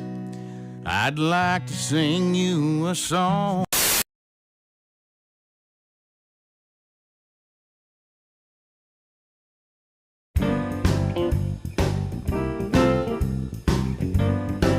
You mentioned WVON. Yeah, that's where my dad worked when he started in radio. You know, everything in the world is not based around Chicago. Did you know that? I know that. I was just trying to have a nice conversation with my friend Roy Wood Jr. I can't tell you how wrong you are about all of that. I know Chicago is not the end all and be all of everything. That's not true. But it's close. And what Roy doesn't know about me is that I'm a White Sox fan. And so he and I have some other things to discuss. You know what's funny is that I found out from black people in Chicago that there's not a lot of black Cubs fans because the Cubs are on the north side, the whole racial divide in the city. And I went to Chicago and yay, Cubs! And black people were just like, What? Did you just say go Republicans? I'm White like, Sox, no. White Sox are our Southside team.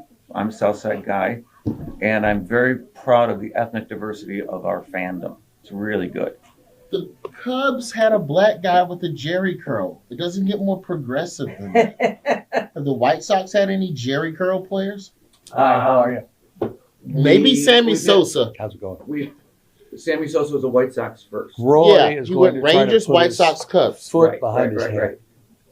I don't know how this. I know how it started. Christie did it first, and evidently Roy has said that he can do it. Did General you say he could manager. do it? Yeah. I can do this. Take this, Christy. This is me. Leg behind the head. When I hear the snap, I'm calling 911. Maybe you should get on the floor and try it. Hold my leg. Okay, I got it. And then I'm going to go under. No, that ain't. Okay. No. Ooh. Stretch my ass. I don't think that qualifies as a success. How about putting my leg behind your head? Well, now it's gotten. That could work. We could work that out. Probably work it out. I mean, my leg behind your head. No. Can't do it. Can't do it.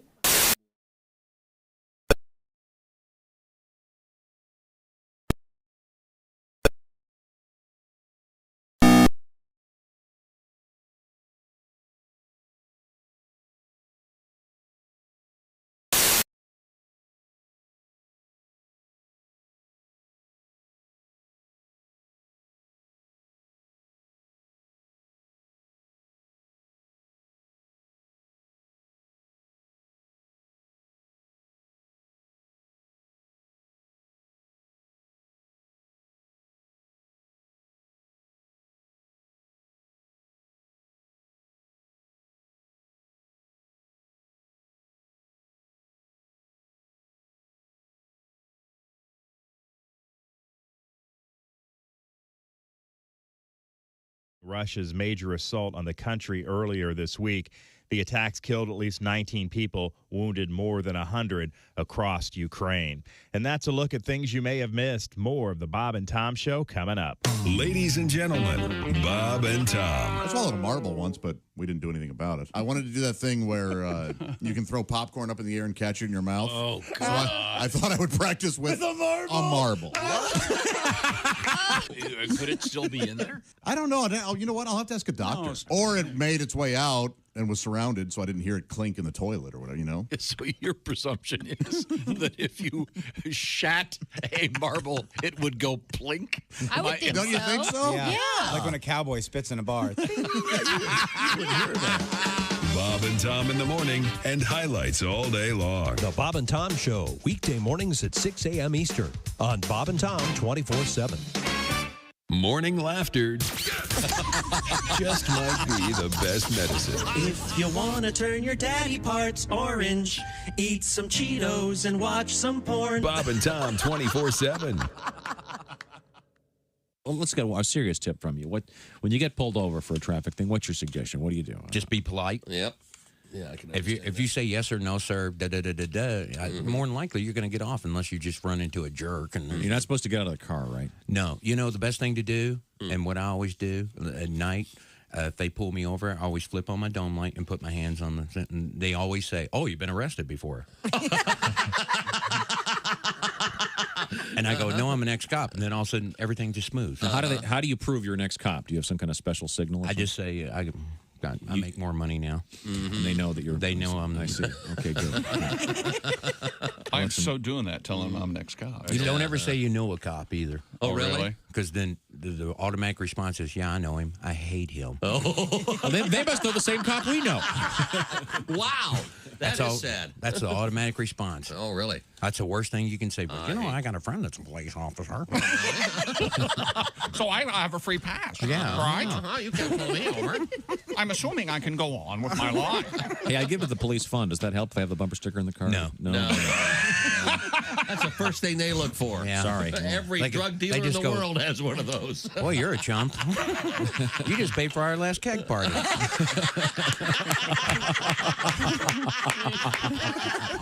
Essential Morning Radio. All day and all night. Really? No, seriously. Really? Bob and Tom 24/7. 24/7. 24/7. Hey, it's Roy Wood Jr. You're listening to Bob and Tom 24/7.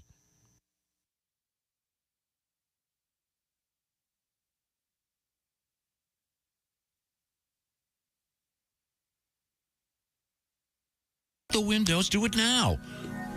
Hey, welcome back to the Bob and Tom Show. Jessica Alsman at the news desk. Hello. There's Pat Godwin in the performance room. Hey, chick. There's Josh Arnold. Hi. Hi. There's Ace Cosby. Hey. Manning the track phone hotline hot phone. There's Willie Griswold. Good morning.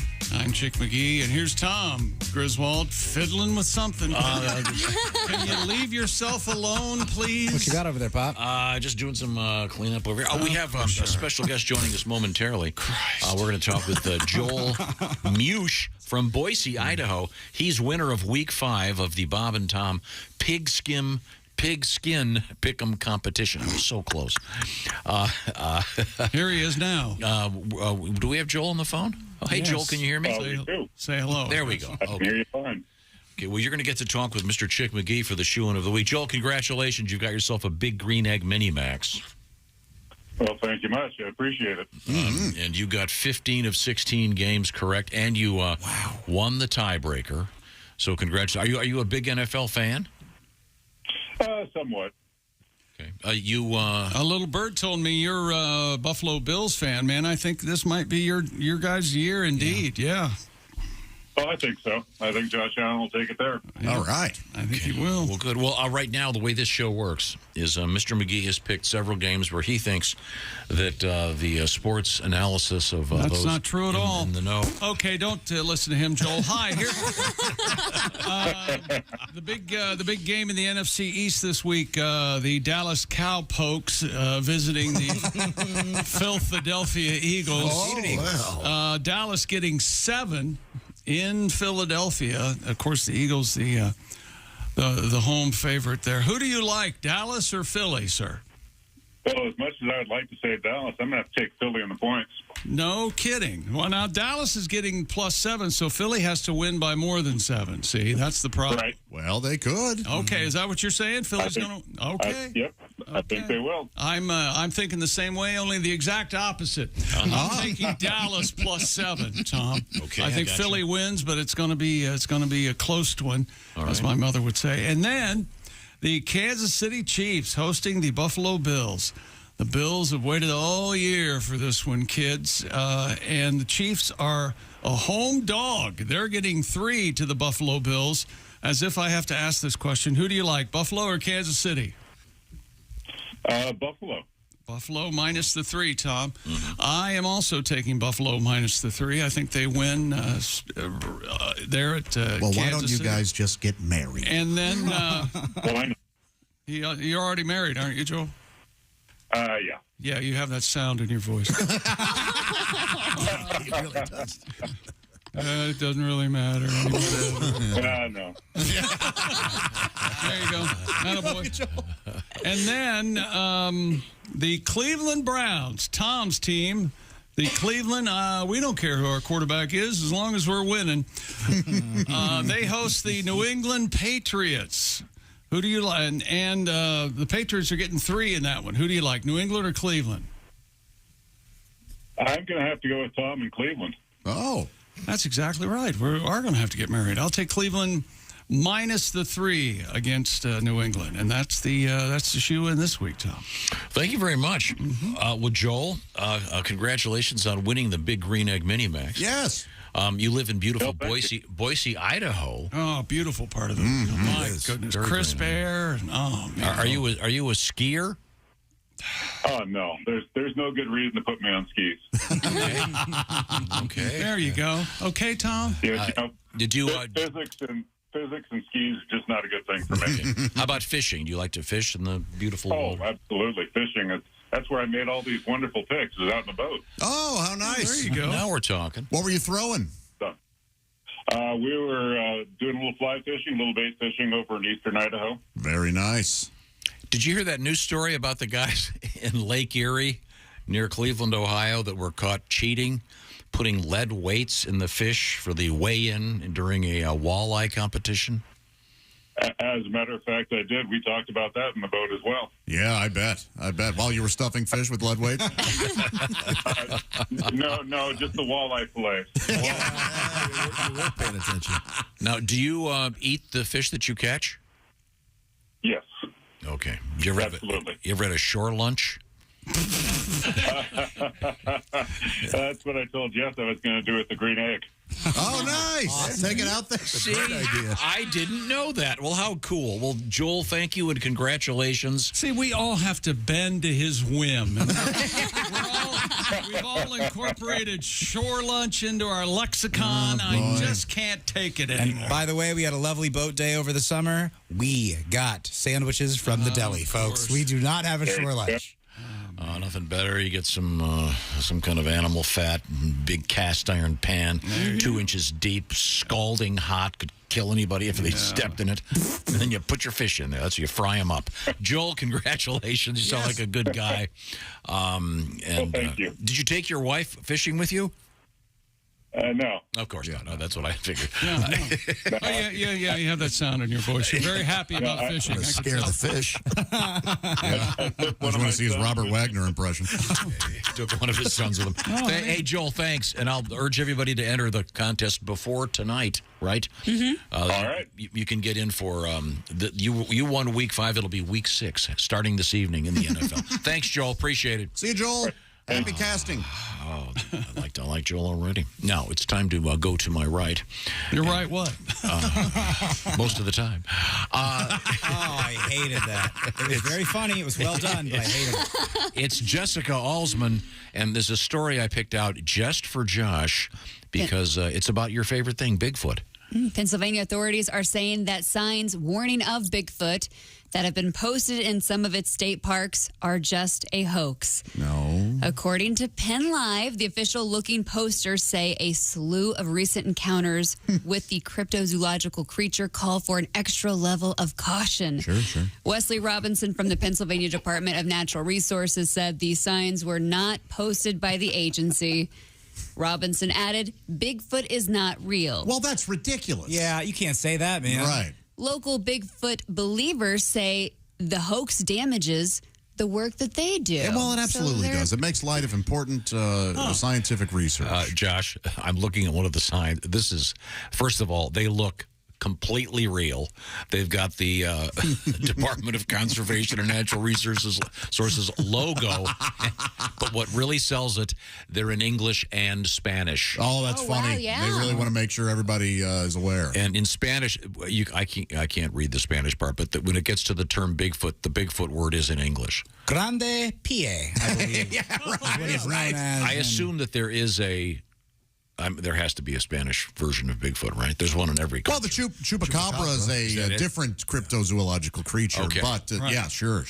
Okay, hilarious. Whoever did this, these signs are they're on trees everywhere. I would argue the Sasquatch needs signs saying, watch out for the people, because, let's be honest. Would your point be that it's possible that Bigfoot himself put the signs up?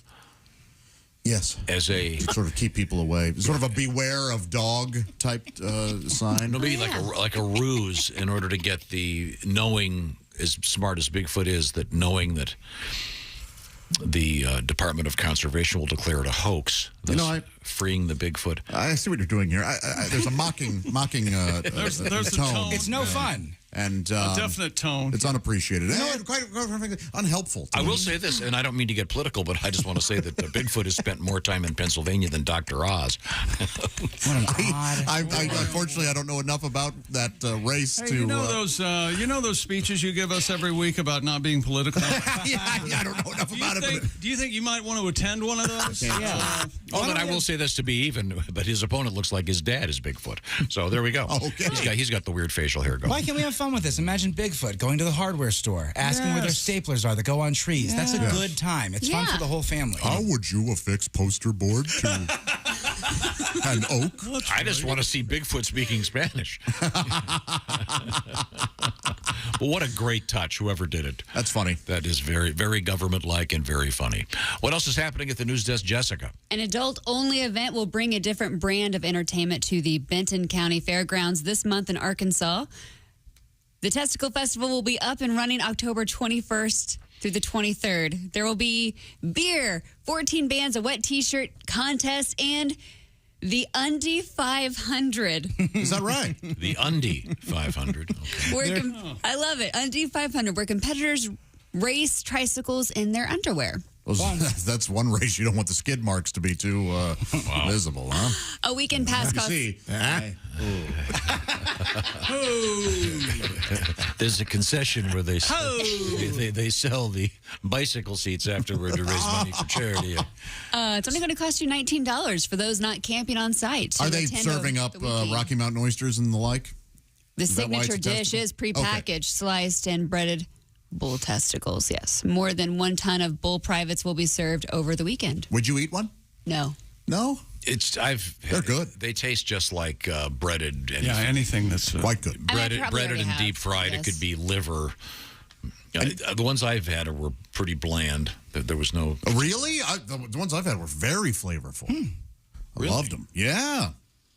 Dipped in a little cocktail sauce, and you want to slice them, Jessica. They're not like Cadbury eggs. Where you bite into them, and there's a you can creamy feeling. You can kind of use them since they are like, as you said, sliced. You can kind of frisbee them and do like nutsack cornhole. Nutsack cornhole. That is you got to write that down. It's a game, they got that big hole there. Well, thank you very much. What's coming up, Josh? That is you know what? Sexy Time. No. Starring Allie Breen. Doing it. Sexy Time. We're doing with Allie Breen. That's correct. Right now, something else is coming up. And that is great food from HelloFresh. How does this work? Well, HelloFresh does the shopping. Well, that certainly is helpful. They do the measuring. That's even more helpful. They deliver the box with super fresh food. And, of course, you get a break in the price because they're buying in bulk. And they deliver the box to your house. And right now they've got something very special. Acknowledging pumpkin spice, apple cider, and the fall, they have the Harvest Dinner Series, a collection of seasonal recipes. By the way, there's also special video tutorials that help you put it together, how to cook it. Hosting has never been easier. This is a great time for HelloFresh. Celebrate your own Oktoberfest. Willie, what's the latest over there? I need 1 second. Sorry about that.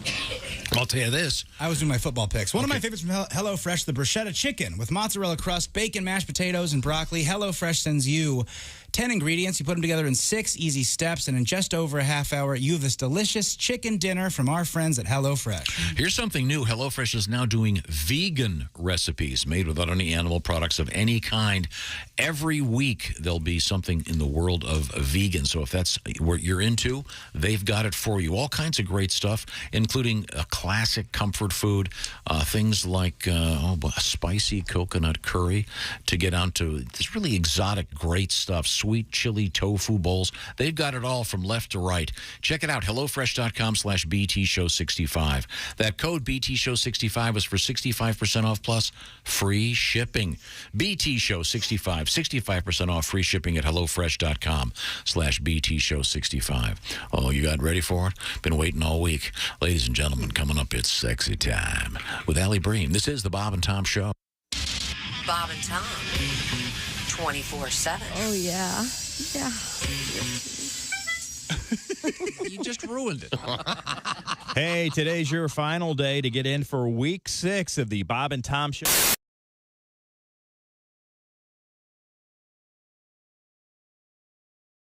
This is Willie Griswold from the Bob and Tom Show, reporting live from the Indianapolis Motor Speedway. I may not know the most about Indy cars, but I know a thing or two about partying. And like the cool 65-year-old in the Coke lot told me, you cannot drink all day if you don't start in the morning.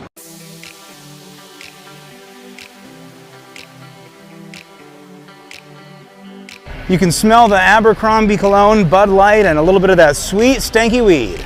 And I'm not certain who Molly is, but there's a lot of 22-year-olds that are looking for her. I'm pretty sure that's my friend Wade. He's rather large and he has shoulders like a firefighter, but I think he's an accountant. I don't know, honestly, I never asked him. We're out here checking out the best outfits at the track. I was expecting to see a Reggie Miller jersey, a Larry Bird jersey. This is another kind of light blue jersey, but it's an unknown player. Sir, what jersey is this? It's a guy named Michael Jordan. Not sure if you ever heard of him before. Michael Jordan, and he played for the Pacers, or? I think he played for the Bulls, maybe. All right, so you heard it here first. Michael Jordan might have played for the Bulls. It's going to be a long day at the Indianapolis Motor Speedway, so make sure you wear your short shorts.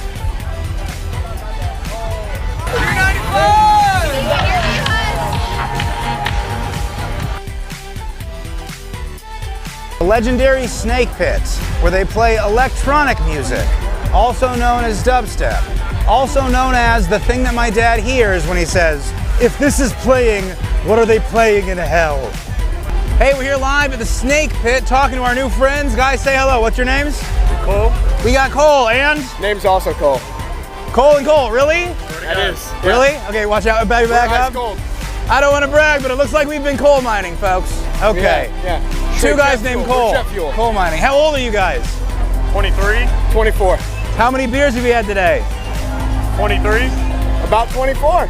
There we go. You can't get any better than that. I think they're liars, but they're playing ball, and I love that. Can you tell me about your outfit? Oh, you know, Amazon keeps it clean.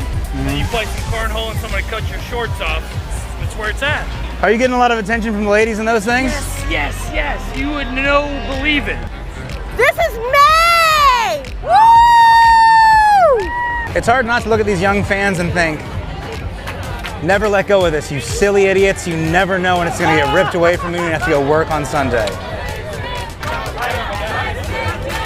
When did you cut those sleeves off? Look, you see here, I cut these sleeves off about 12 years ago. All right, we're here at Turn 4 with our new friend. Miss, what is your name? Hannah. Hannah, what went into your race day outfit today? So you have Crocs on? I do have some Crocs. I have my IKEA bucket hat. That's pretty much it. How do you feel about wearing open-toed shoes to what's been called the grossest event in the entire Midwest? These are closed-toe shoes. I specifically wore these so my toes are covered. I almost wore my Tevas. Now with the IKEA bucket hat, do they just sell you the parts and you have to assemble it yourself? No, you can buy it $2 at IKEA at limited availability. Well, folks, you heard it here first. You can get it at IKEA. They also have great Swedish meatballs.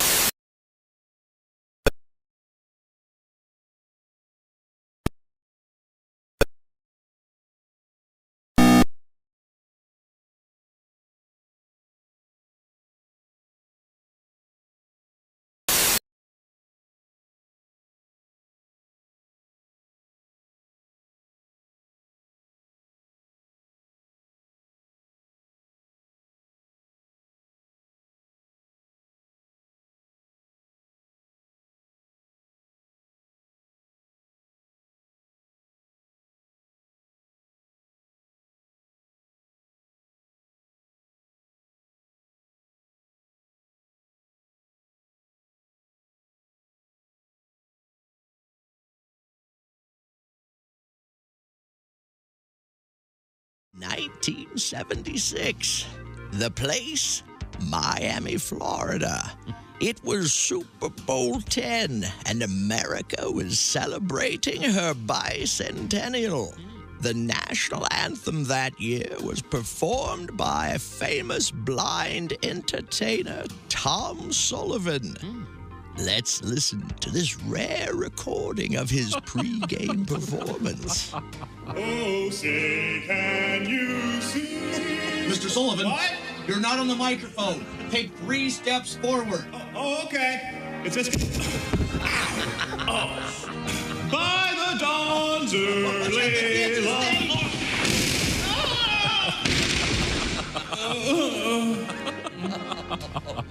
While organizers were applauded for their support of people with disabilities, fans and critics alike agreed that a stage 12 feet off the ground was a particularly bad idea.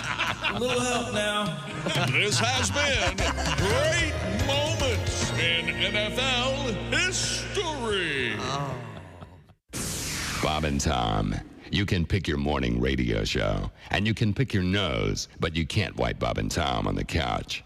Hey, don't say we didn't warn you. There's laughter ahead. You guys want to grab lunch? We can't go anymore. Holy That's cow. a good day's work, everybody. This is Bob and Tom 24/7. to the Bob and Tom Show. Jessica Alsman at the news desk. Hello. There's Pat Godwin in the performance room. Hi, Chick. Josh Arnold at the sidekick chair. Hello. There's Willie Griswold. Good morning. There's Ace Cosby. Manning the track phone hotline, hot phone. I'm Chick McGee, and here's Tom Griswold. Speaking of hot, we're going to hook up with Allie Breen. She's a sexy lady. That's why she's the host of Sexy Time. Well, there she is right there. She heard everything you just said. I didn't know she was on the screen. I did. I heard it all. Sue him. Allie, where on earth are you? You'll never get this one. I'm in Stamford, Connecticut. I'm doing an industrial commercial about sexual harassment. Okay. Well, it looks like you're doing something. It looks like you're doing something about radiation. I know. I don't know how to get the lighting right in this room. I feel like the Phantom of the Opera. You're very red, but you look lovely Yeah. as always. So is this an acting gig? It's an acting gig. Yeah, they have these commercials that are just for companies. You know, they do it within a company. They show them. So I'm doing one of those. Yeah, I know. They make me watch them all the time around here. It's going to be very exhausting. Now, are you the one being harassed in the video? One of many people being harassed in the video. Yeah. Okay, wow, It's that's interesting. light harassment. They just say something inappropriate, and then I think people get tested as to what level or if it's actually an appropriate or inappropriate. Yeah, we genuinely have to do it every year. Yeah. Yeah. Oh, you guys have to do that? Yeah, but you're being on You guys fail every year? I was just going to say. Hey, did you hear what she said? She's funny. Turn her off. Being on this show, Allie, may be by definition sexual harassment. Before we get to your segment in which people can write Allie, by the way, it's ALLIBREEN, Allie Breen. Tell us your love troubles. Allie, we were talking about earlier today. How did we get to this? Oh, we were talking about Randy Johnson, the famous baseball pitcher, who is now an excellent photographer, by the way, and he's photographing NFL games. But with a name like Randy Johnson, and you may not know this, but his nickname was The Big Unit. And, of course, Randy being slang for horny in the UK and Johnson being universally recognized as a reference to the male member. We were just pleased that Mr. Johnson chose not to go into a career in pornography. But once we got onto that topic, I got this letter. Dear Bob and Tom Show, the first porn I ever saw was at a friend of mine's house. He found an 8mm film of his dad's. We set up the projector, didn't have a screen. We watched it on the front of a big white refrigerator. To this day, I get a little turned on, a warm feeling when I see a Frigidaire. Oh, wow. That's called imprinting. So for the rest of his life, he walks in and sees a white fridge. He thinks of that porn. Wow. Okay, now, Allie, I know... Thank God people mostly have chrome fridges at this point, or whatever that silver color is. Well, Chick was saying, interestingly enough, that you're having trouble finding a metal refrigerator that you can put the magnets on. I found one, but it was a 3 or 4 car finagle. I could call finagle. I can tell you that. Pretty liberal with the phrase, interestingly enough. Josh, I'll explain how radio works. The idea here is to be interesting. Yeah, to be interesting, and I think it's fascinating that you can see. Allie had brought up the fact that most refrigerators now are, stainless steel. What is yours? Do you have that? I have stainless steel, like 70s era pea green. No, stainless steel. Okay. Well, Allie, let's get to our letters and get Josh interested. Dear Allie, my boyfriend has peed the bed twice when he stayed over my place. Oh. We drank a lot the first time and it was kind of funny, but the second time was just straight up no reason pee. Also, I had to clean up both times after him. Now I'm mad at him, but I'm worried about fighting with him because my friend told me it would be shaming him. What should I do? Okay, now we happen to have a couple people in the room who, and I'm not trying to be mean here, but you don't both. I'd hate to see if you try. Yeah, no kidding. Both Josh and Pat have suffered. What's the technical word for this? Nocturnal enuresis. Nocturnal. Yeah, I was a bedwetter. Yeah, and until when?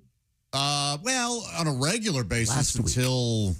Boy, I honestly don't remember maybe 10, 11, somewhere around there, but it has happened to me as an adult. And mostly when drinking. It's only happened a handful of times. But once was with a girl and like a one-night stand, and I had to... But I stayed and cleaned.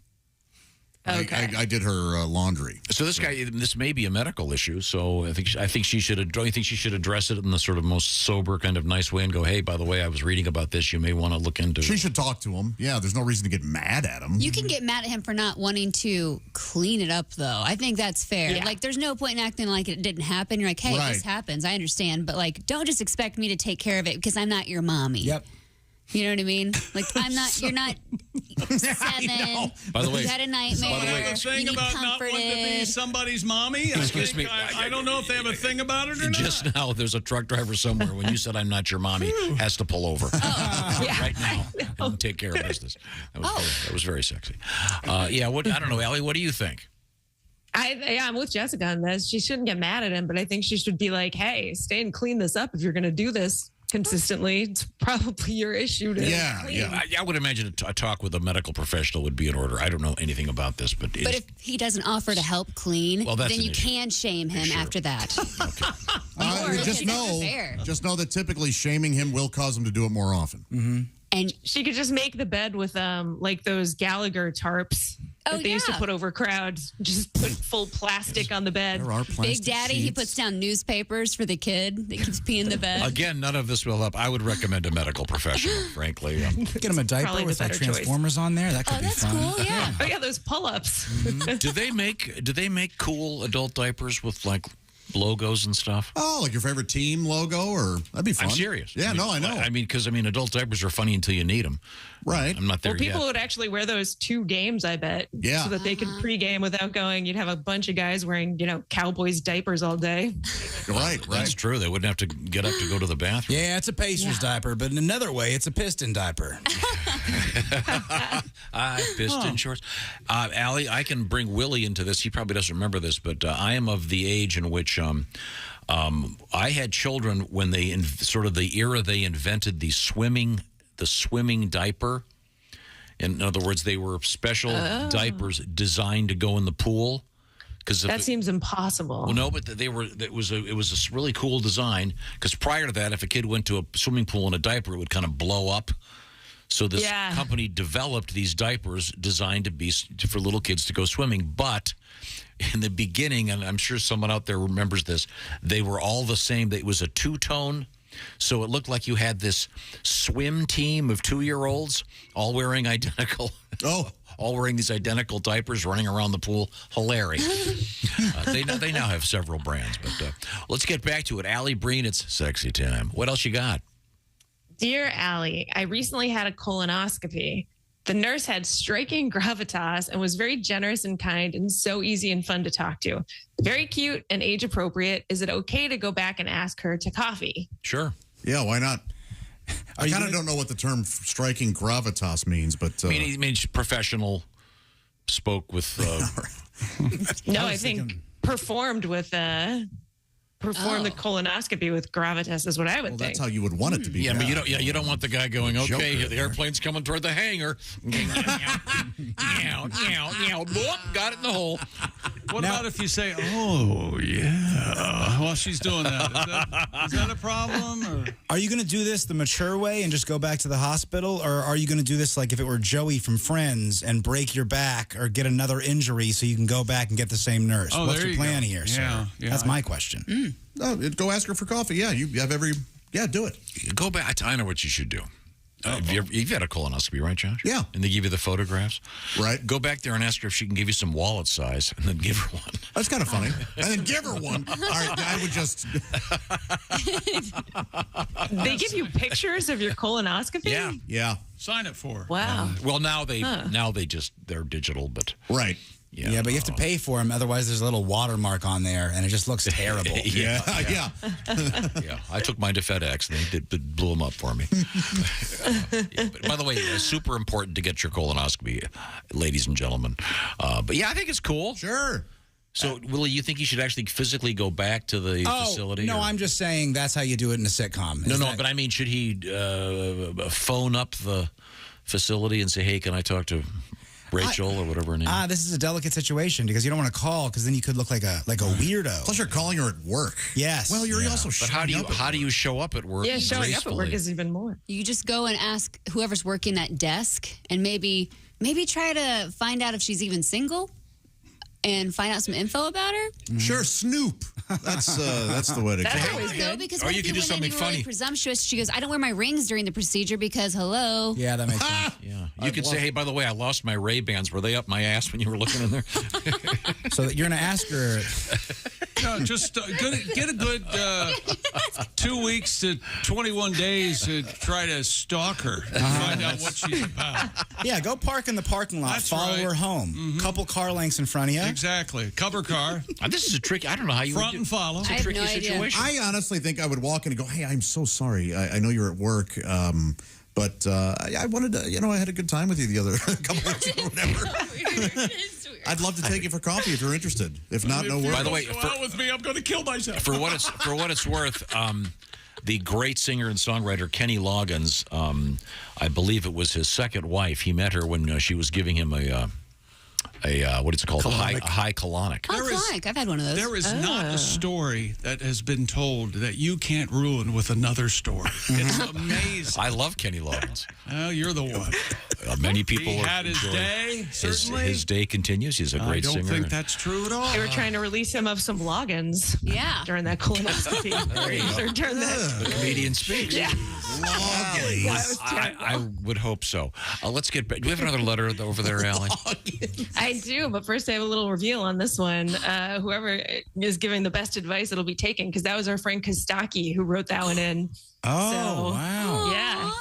Wow. Came to ask out his. Wait a minute. Kostaki's the one who got the Yeah. colonoscopy? Wants to ask out the Yep. nurse. Oh. Yeah. Oh, They had a definitely hot do it. colonoscopist. Does Yeah, I Kostaki think so, know too. that you're telling us this? He does. I would not reveal Kostaki's private information to you guys if he asked me not to. He, yes, absolutely knows Okay. we're talking about it. I do think we should break more HIPAA laws during the segment. I think that would be fun. Medical privacy, get out of here. He's got the easiest foot in the door. Add some excitement. He can just invite her to his show. They made a romantic comedy about a guy who met a woman during a colonoscopy. Really? Did you guys see it? What was it on? Along Came Polyp. Oh, well done, my friend. You guys didn't watch that one? That's a Rachel joke. Well, Jennifer Aniston. Jennifer Aniston. That Yeah. part, yeah. I'm sorry. Yeah, Jennifer Aniston. Yeah. Oh, that's very good. Along Came Polyp. Yes, Josh, that did not get the laugh that it deserved. It got the laugh. It got we acknowledge the cleverness of it, and I was this is interesting that this is Kostaki. Yeah. Yeah. So this is like putting Yeah, he's putting himself out there. he's putting the bum in Bumble. I guess nothing. Well, then, since he has a little bit more of a known reputation as opposed to like just a complete stranger, and he should show up with like Starbucks coffee for the entire floor, so he looks like a super nice guy. Well, he can only bring half the coffee. All- His ex is gonna. Osman, that's not a bad idea. Yeah. Thank you. That way, everyone likes him. Like, girl, go out with him. This is you've got a whole scene here. A cast. I know. And then Now we're actually writing All of a a sudden, romantic Octavia comedy. Spencer's in it. I'm invited to the wedding. Excellent. that's actually a very. That is a good idea. Bring them Yeah. some cookies, anything. Yeah. Yeah. Yeah, although I'm sure that in that place, brown beverages probably aren't that popular. Oh, Yeah. I brought you guys some brownie on second thought. Let's go with the vanilla latte. Boy, I feel bad for the guy who brought cornbread. Hey, Cake's not much better. well, Kostaki, we got to talk because there isn't a better joke writer out there. He'll be able to fix all of ours. Yeah. Okay, Allie Breen is our guest, and Allie is currently starring in an industrial video, but she's also a stand-up comedian. Are you working this weekend, or are you still doing your video thing? Oh, I am working this weekend. I am at the Long Beach. I'm at the beach house in Long Beach, Long Island, with the guy David Keckner. He's the whammy guy. Sure. Yeah, the whammy guy from Office. What is that? Anchorman. Sorry, I should have better. Anchorman. Thank you. It's I love actually Dave Sunday Keckner. and Monday. In fact, Yeah, he's great. he's in my daughter's favorite movie, that camp movie. Oh, I don't know what it's called, but yeah, I know what you're talking about. He plays the head of the camp. I've seen it 10,000 You know times. that description? I feel like I've seen it. No, Willie knows it. Maybe Allie can get a picture with Dave and send it to you to show your daughter. That'd be great, yeah. Oh, I will for sure. And he's also doing a night of office trivia. So it's going to be, I think, 3 shows and 1 office trivia. That's fun. Yeah, he was on The Office. Yeah, it's going to be a lot of fun. He's a really nice guy. Packer, is that his name? He did get divorced, didn't he? Wow. Yeah. I think he's... Yeah. Oh, yeah. I'm hosting office trivia. Come on out. I would love it. Tell Mr. Keckner that Finn says hello. She loves. Yes, I will. I'll get a picture for sure. Okay. We can squeeze in one more quick letter if you've got one. Absolutely. Dear Allie, my boyfriend gets really mad at me about stuff that I did in the past, and he'll block me on Instagram and Snapchat to punish me. Ew. Sometimes he'll even block me on his phone so I can only email him. Come What do I do to get him out. to stop? Get out. Break up with this guy. Leave him. And give me his info. And I just, Yeah, sorry. Or I'm sure tell us all what his info Hospital is. handle. I'm sure you like him, and I'm sure he does have some positive qualities, but just get out. No, that's a child. You're not in he's a 7th grade narcissist. anymore. Right. You're dating a boy, not a man. You need a man. Yeah. Yes. That's Thank right. you, Josh. Do you have any men in mind, Josh? No, I'm not putting myself... It's a shame you don't work with any.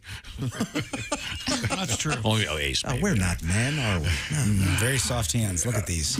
Well, Allie, as Weak usual, as a kitten. much appreciated. It's ALLIBREEN. And Yes. send your love troubles to Allie, and we'll try to help. And have a great day filming. Yes. Yeah, thank you guys. Have you already done? Did you already do a day of this? I did a day of it. Today's only a half day, so almost finished. Okay. Was the harassment pretty serious in the harassment video? All harassment is No. serious, though. They try to make it very innocuous to see if people think it's okay or not, and basically the rule is that anything even slightly over the line is inappropriate. Yeah. So it's very I was trying to think of something just slightly over the line that was inappropriate. Like, is this a steel? We're working on steel here. That's not the only thing that's hard. Boy, that seems way over the... Inappropriate, Jessica. My goodness. You know what? Here, that seems pretty tame, though. So I guess... and a bad joke. How about if I walk up behind you, Allie, and go... I think that's just more odd. Is that just odd? Yeah. Exactly. Maybe it would be something like, Allie, you look like you're really sunburned. Can I see your tan lines? That would That's inappropriate. And then follow that up with... Yeah. Now it's around. Now it's right. We crossed the line. Hey, what does aloe taste like? Can I lick your tan lines? That would be bad. Gosh. Yep, that's a bad one. Allie's turning red. These are jokes. Just kidding.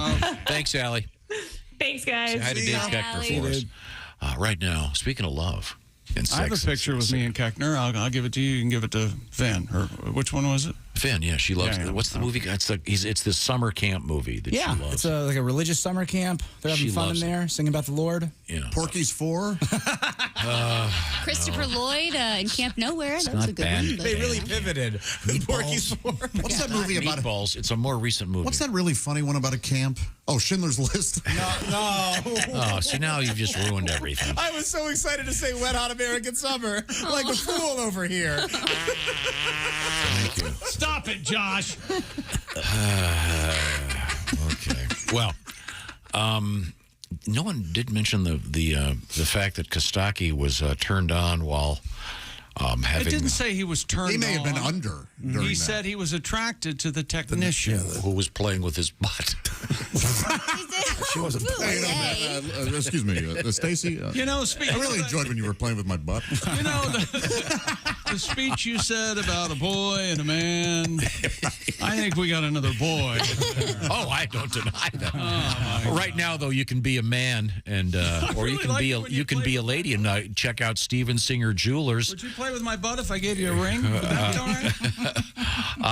Steven Singer guarantees lots of things. That's not one of them. Steven does not have phony sales and mark the prices all up so we can go, this week, everything's marked down. Everything is a great price every day of the year. The perfect price. And Steven Singer, well, he's got something going on right now. You're one click away from that engagement ring. Find out what I'm talking about by going to IHateStevenSinger.com. Plus, of course, earrings. Say it with jewelry. What a nice Halloween treat. Hey, baby, I got some candy for you. Oh, wait a minute. What's this little box? Well, that's better than a Milky Way. It's a ring. Steven Singer Jewelers. Find out what I'm talking about. Go to IHateStevenSinger.com. Real diamonds from a real jeweler you can trust. Steven Singer. Once again, you find him at IHateStevenSinger.com. Famous, of course, for the 100-day, 100% money-back guarantee, plus fast, free shipping both ways. Get that order in before 2 o'clock Eastern Time. It's out the door that day. IHateStevenSinger.com. Tell him the Bob and Tom Show sent you. And then we said really nice things about him. How can those guys be so nice to you? Well, Steven, we like them. When we come back, we have, if we can squeeze it in, Today in History. This is the Bob and Tom Show. Thanks for listening to the Bob and Tom Show this morning. Catch any part of the show you missed later today on our YouTube channel.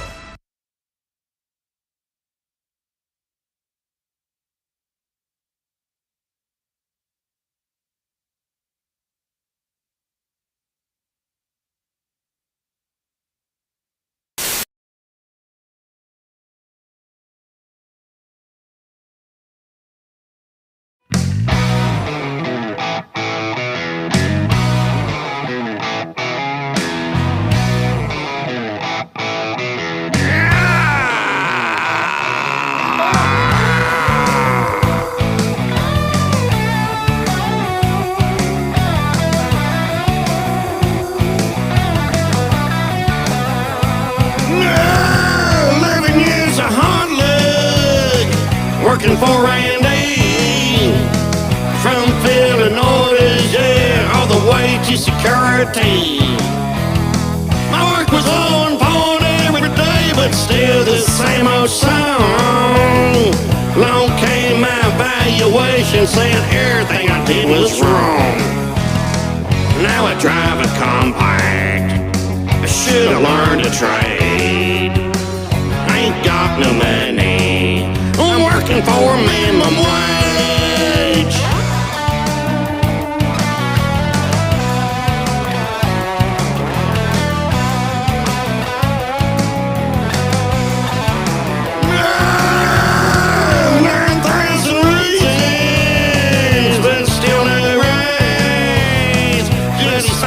Offer to transfer, wonder what that pays.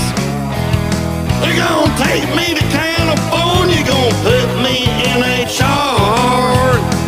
Just pay me a boatload of money on escape to Pigeon Forge.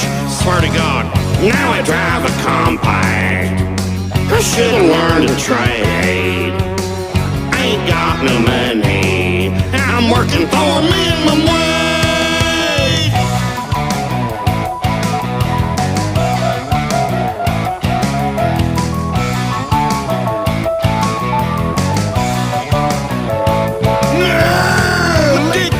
Took my money, so I turned sorta mean.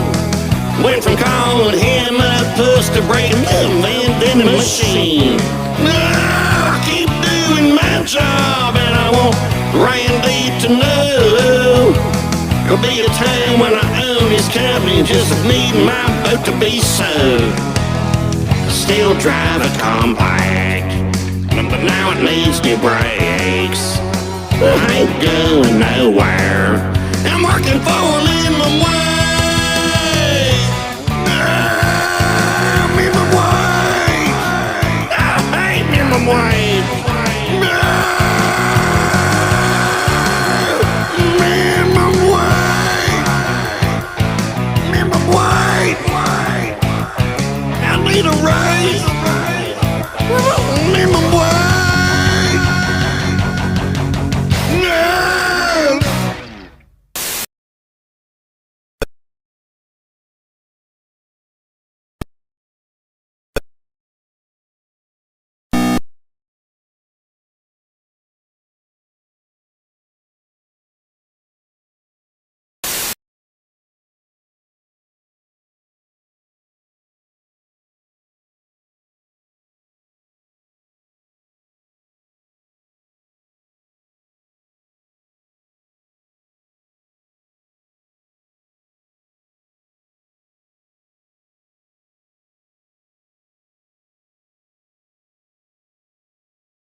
Play Pigskin Pick'em with the Bob and Tom Show.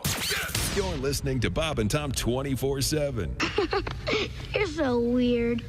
You have no idea. Essential Morning Radio. This is Bob and Tom 24/7. 24/7. 24/7. Now in theaters from Bob and Tom Pictures. Hey, Christy, it's Rob. It's been a while. I was just thinking maybe we should give it another try. Call me later. Christy, pick up. Hey, how you doing, girl? It's me. I'm back in town.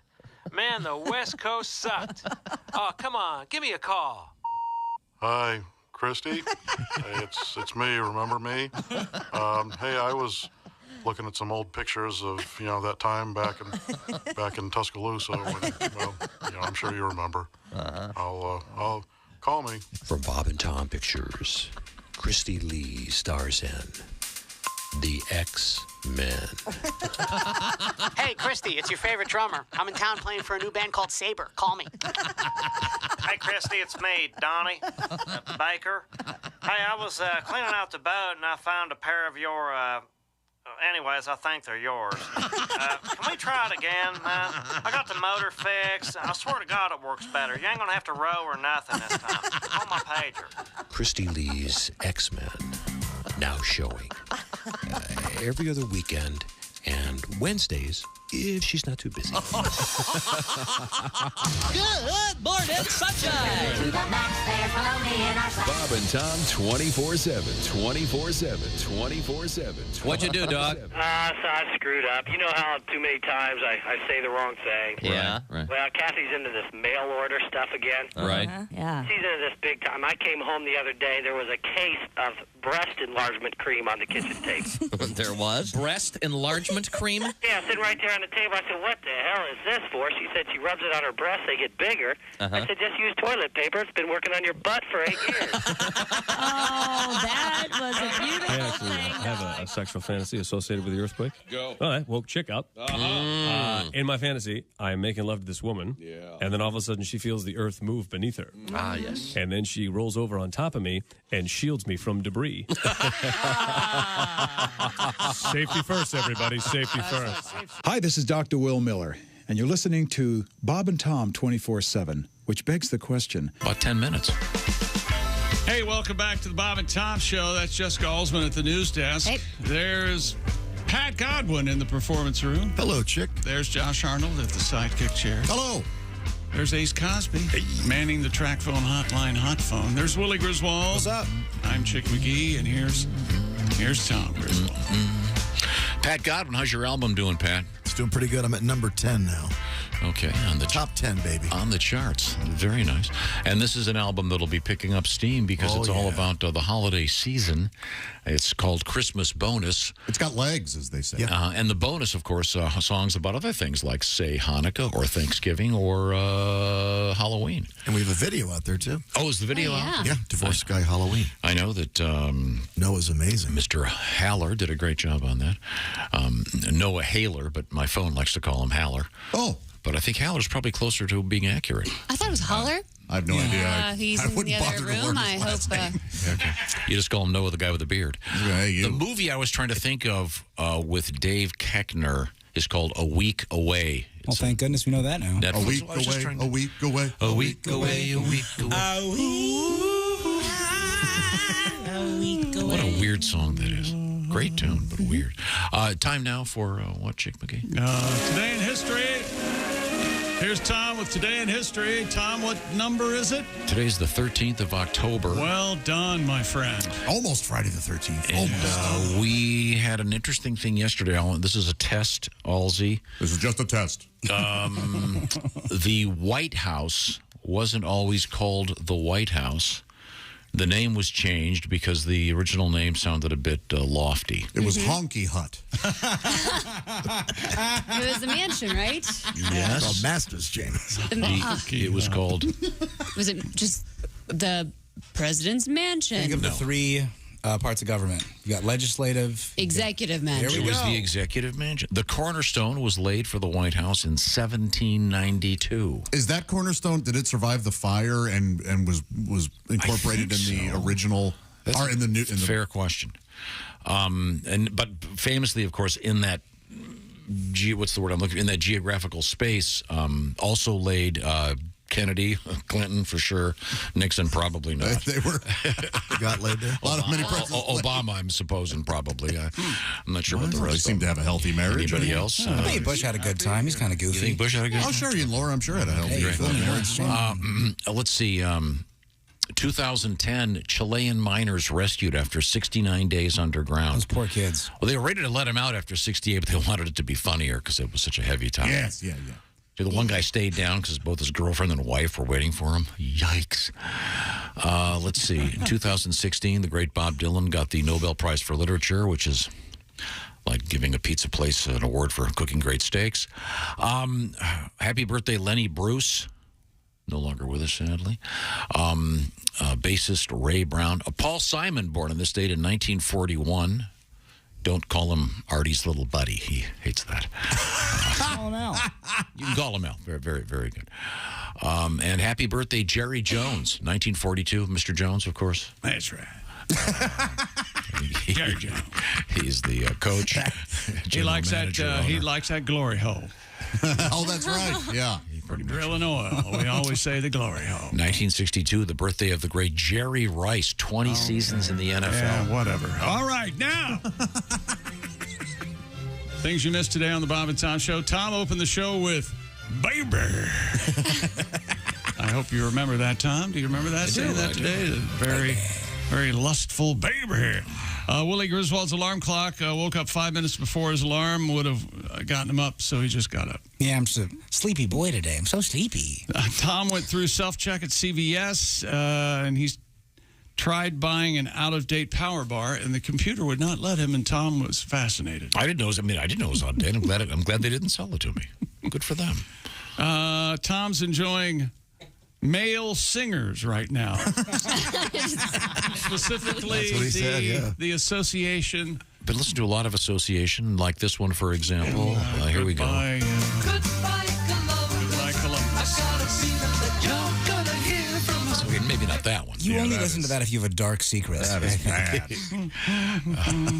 Really enter the young. Pat was supposed to do a song an hour today. That did not happen. It did happen. Really? Okay. 4 today, baby. You count King Chuck. Thank you very much. And thank you for listening. This is the Bob and Tom Show. Hey, thanks for listening to the Bob and Tom Show this morning. Get a look at today's show on our YouTube channel.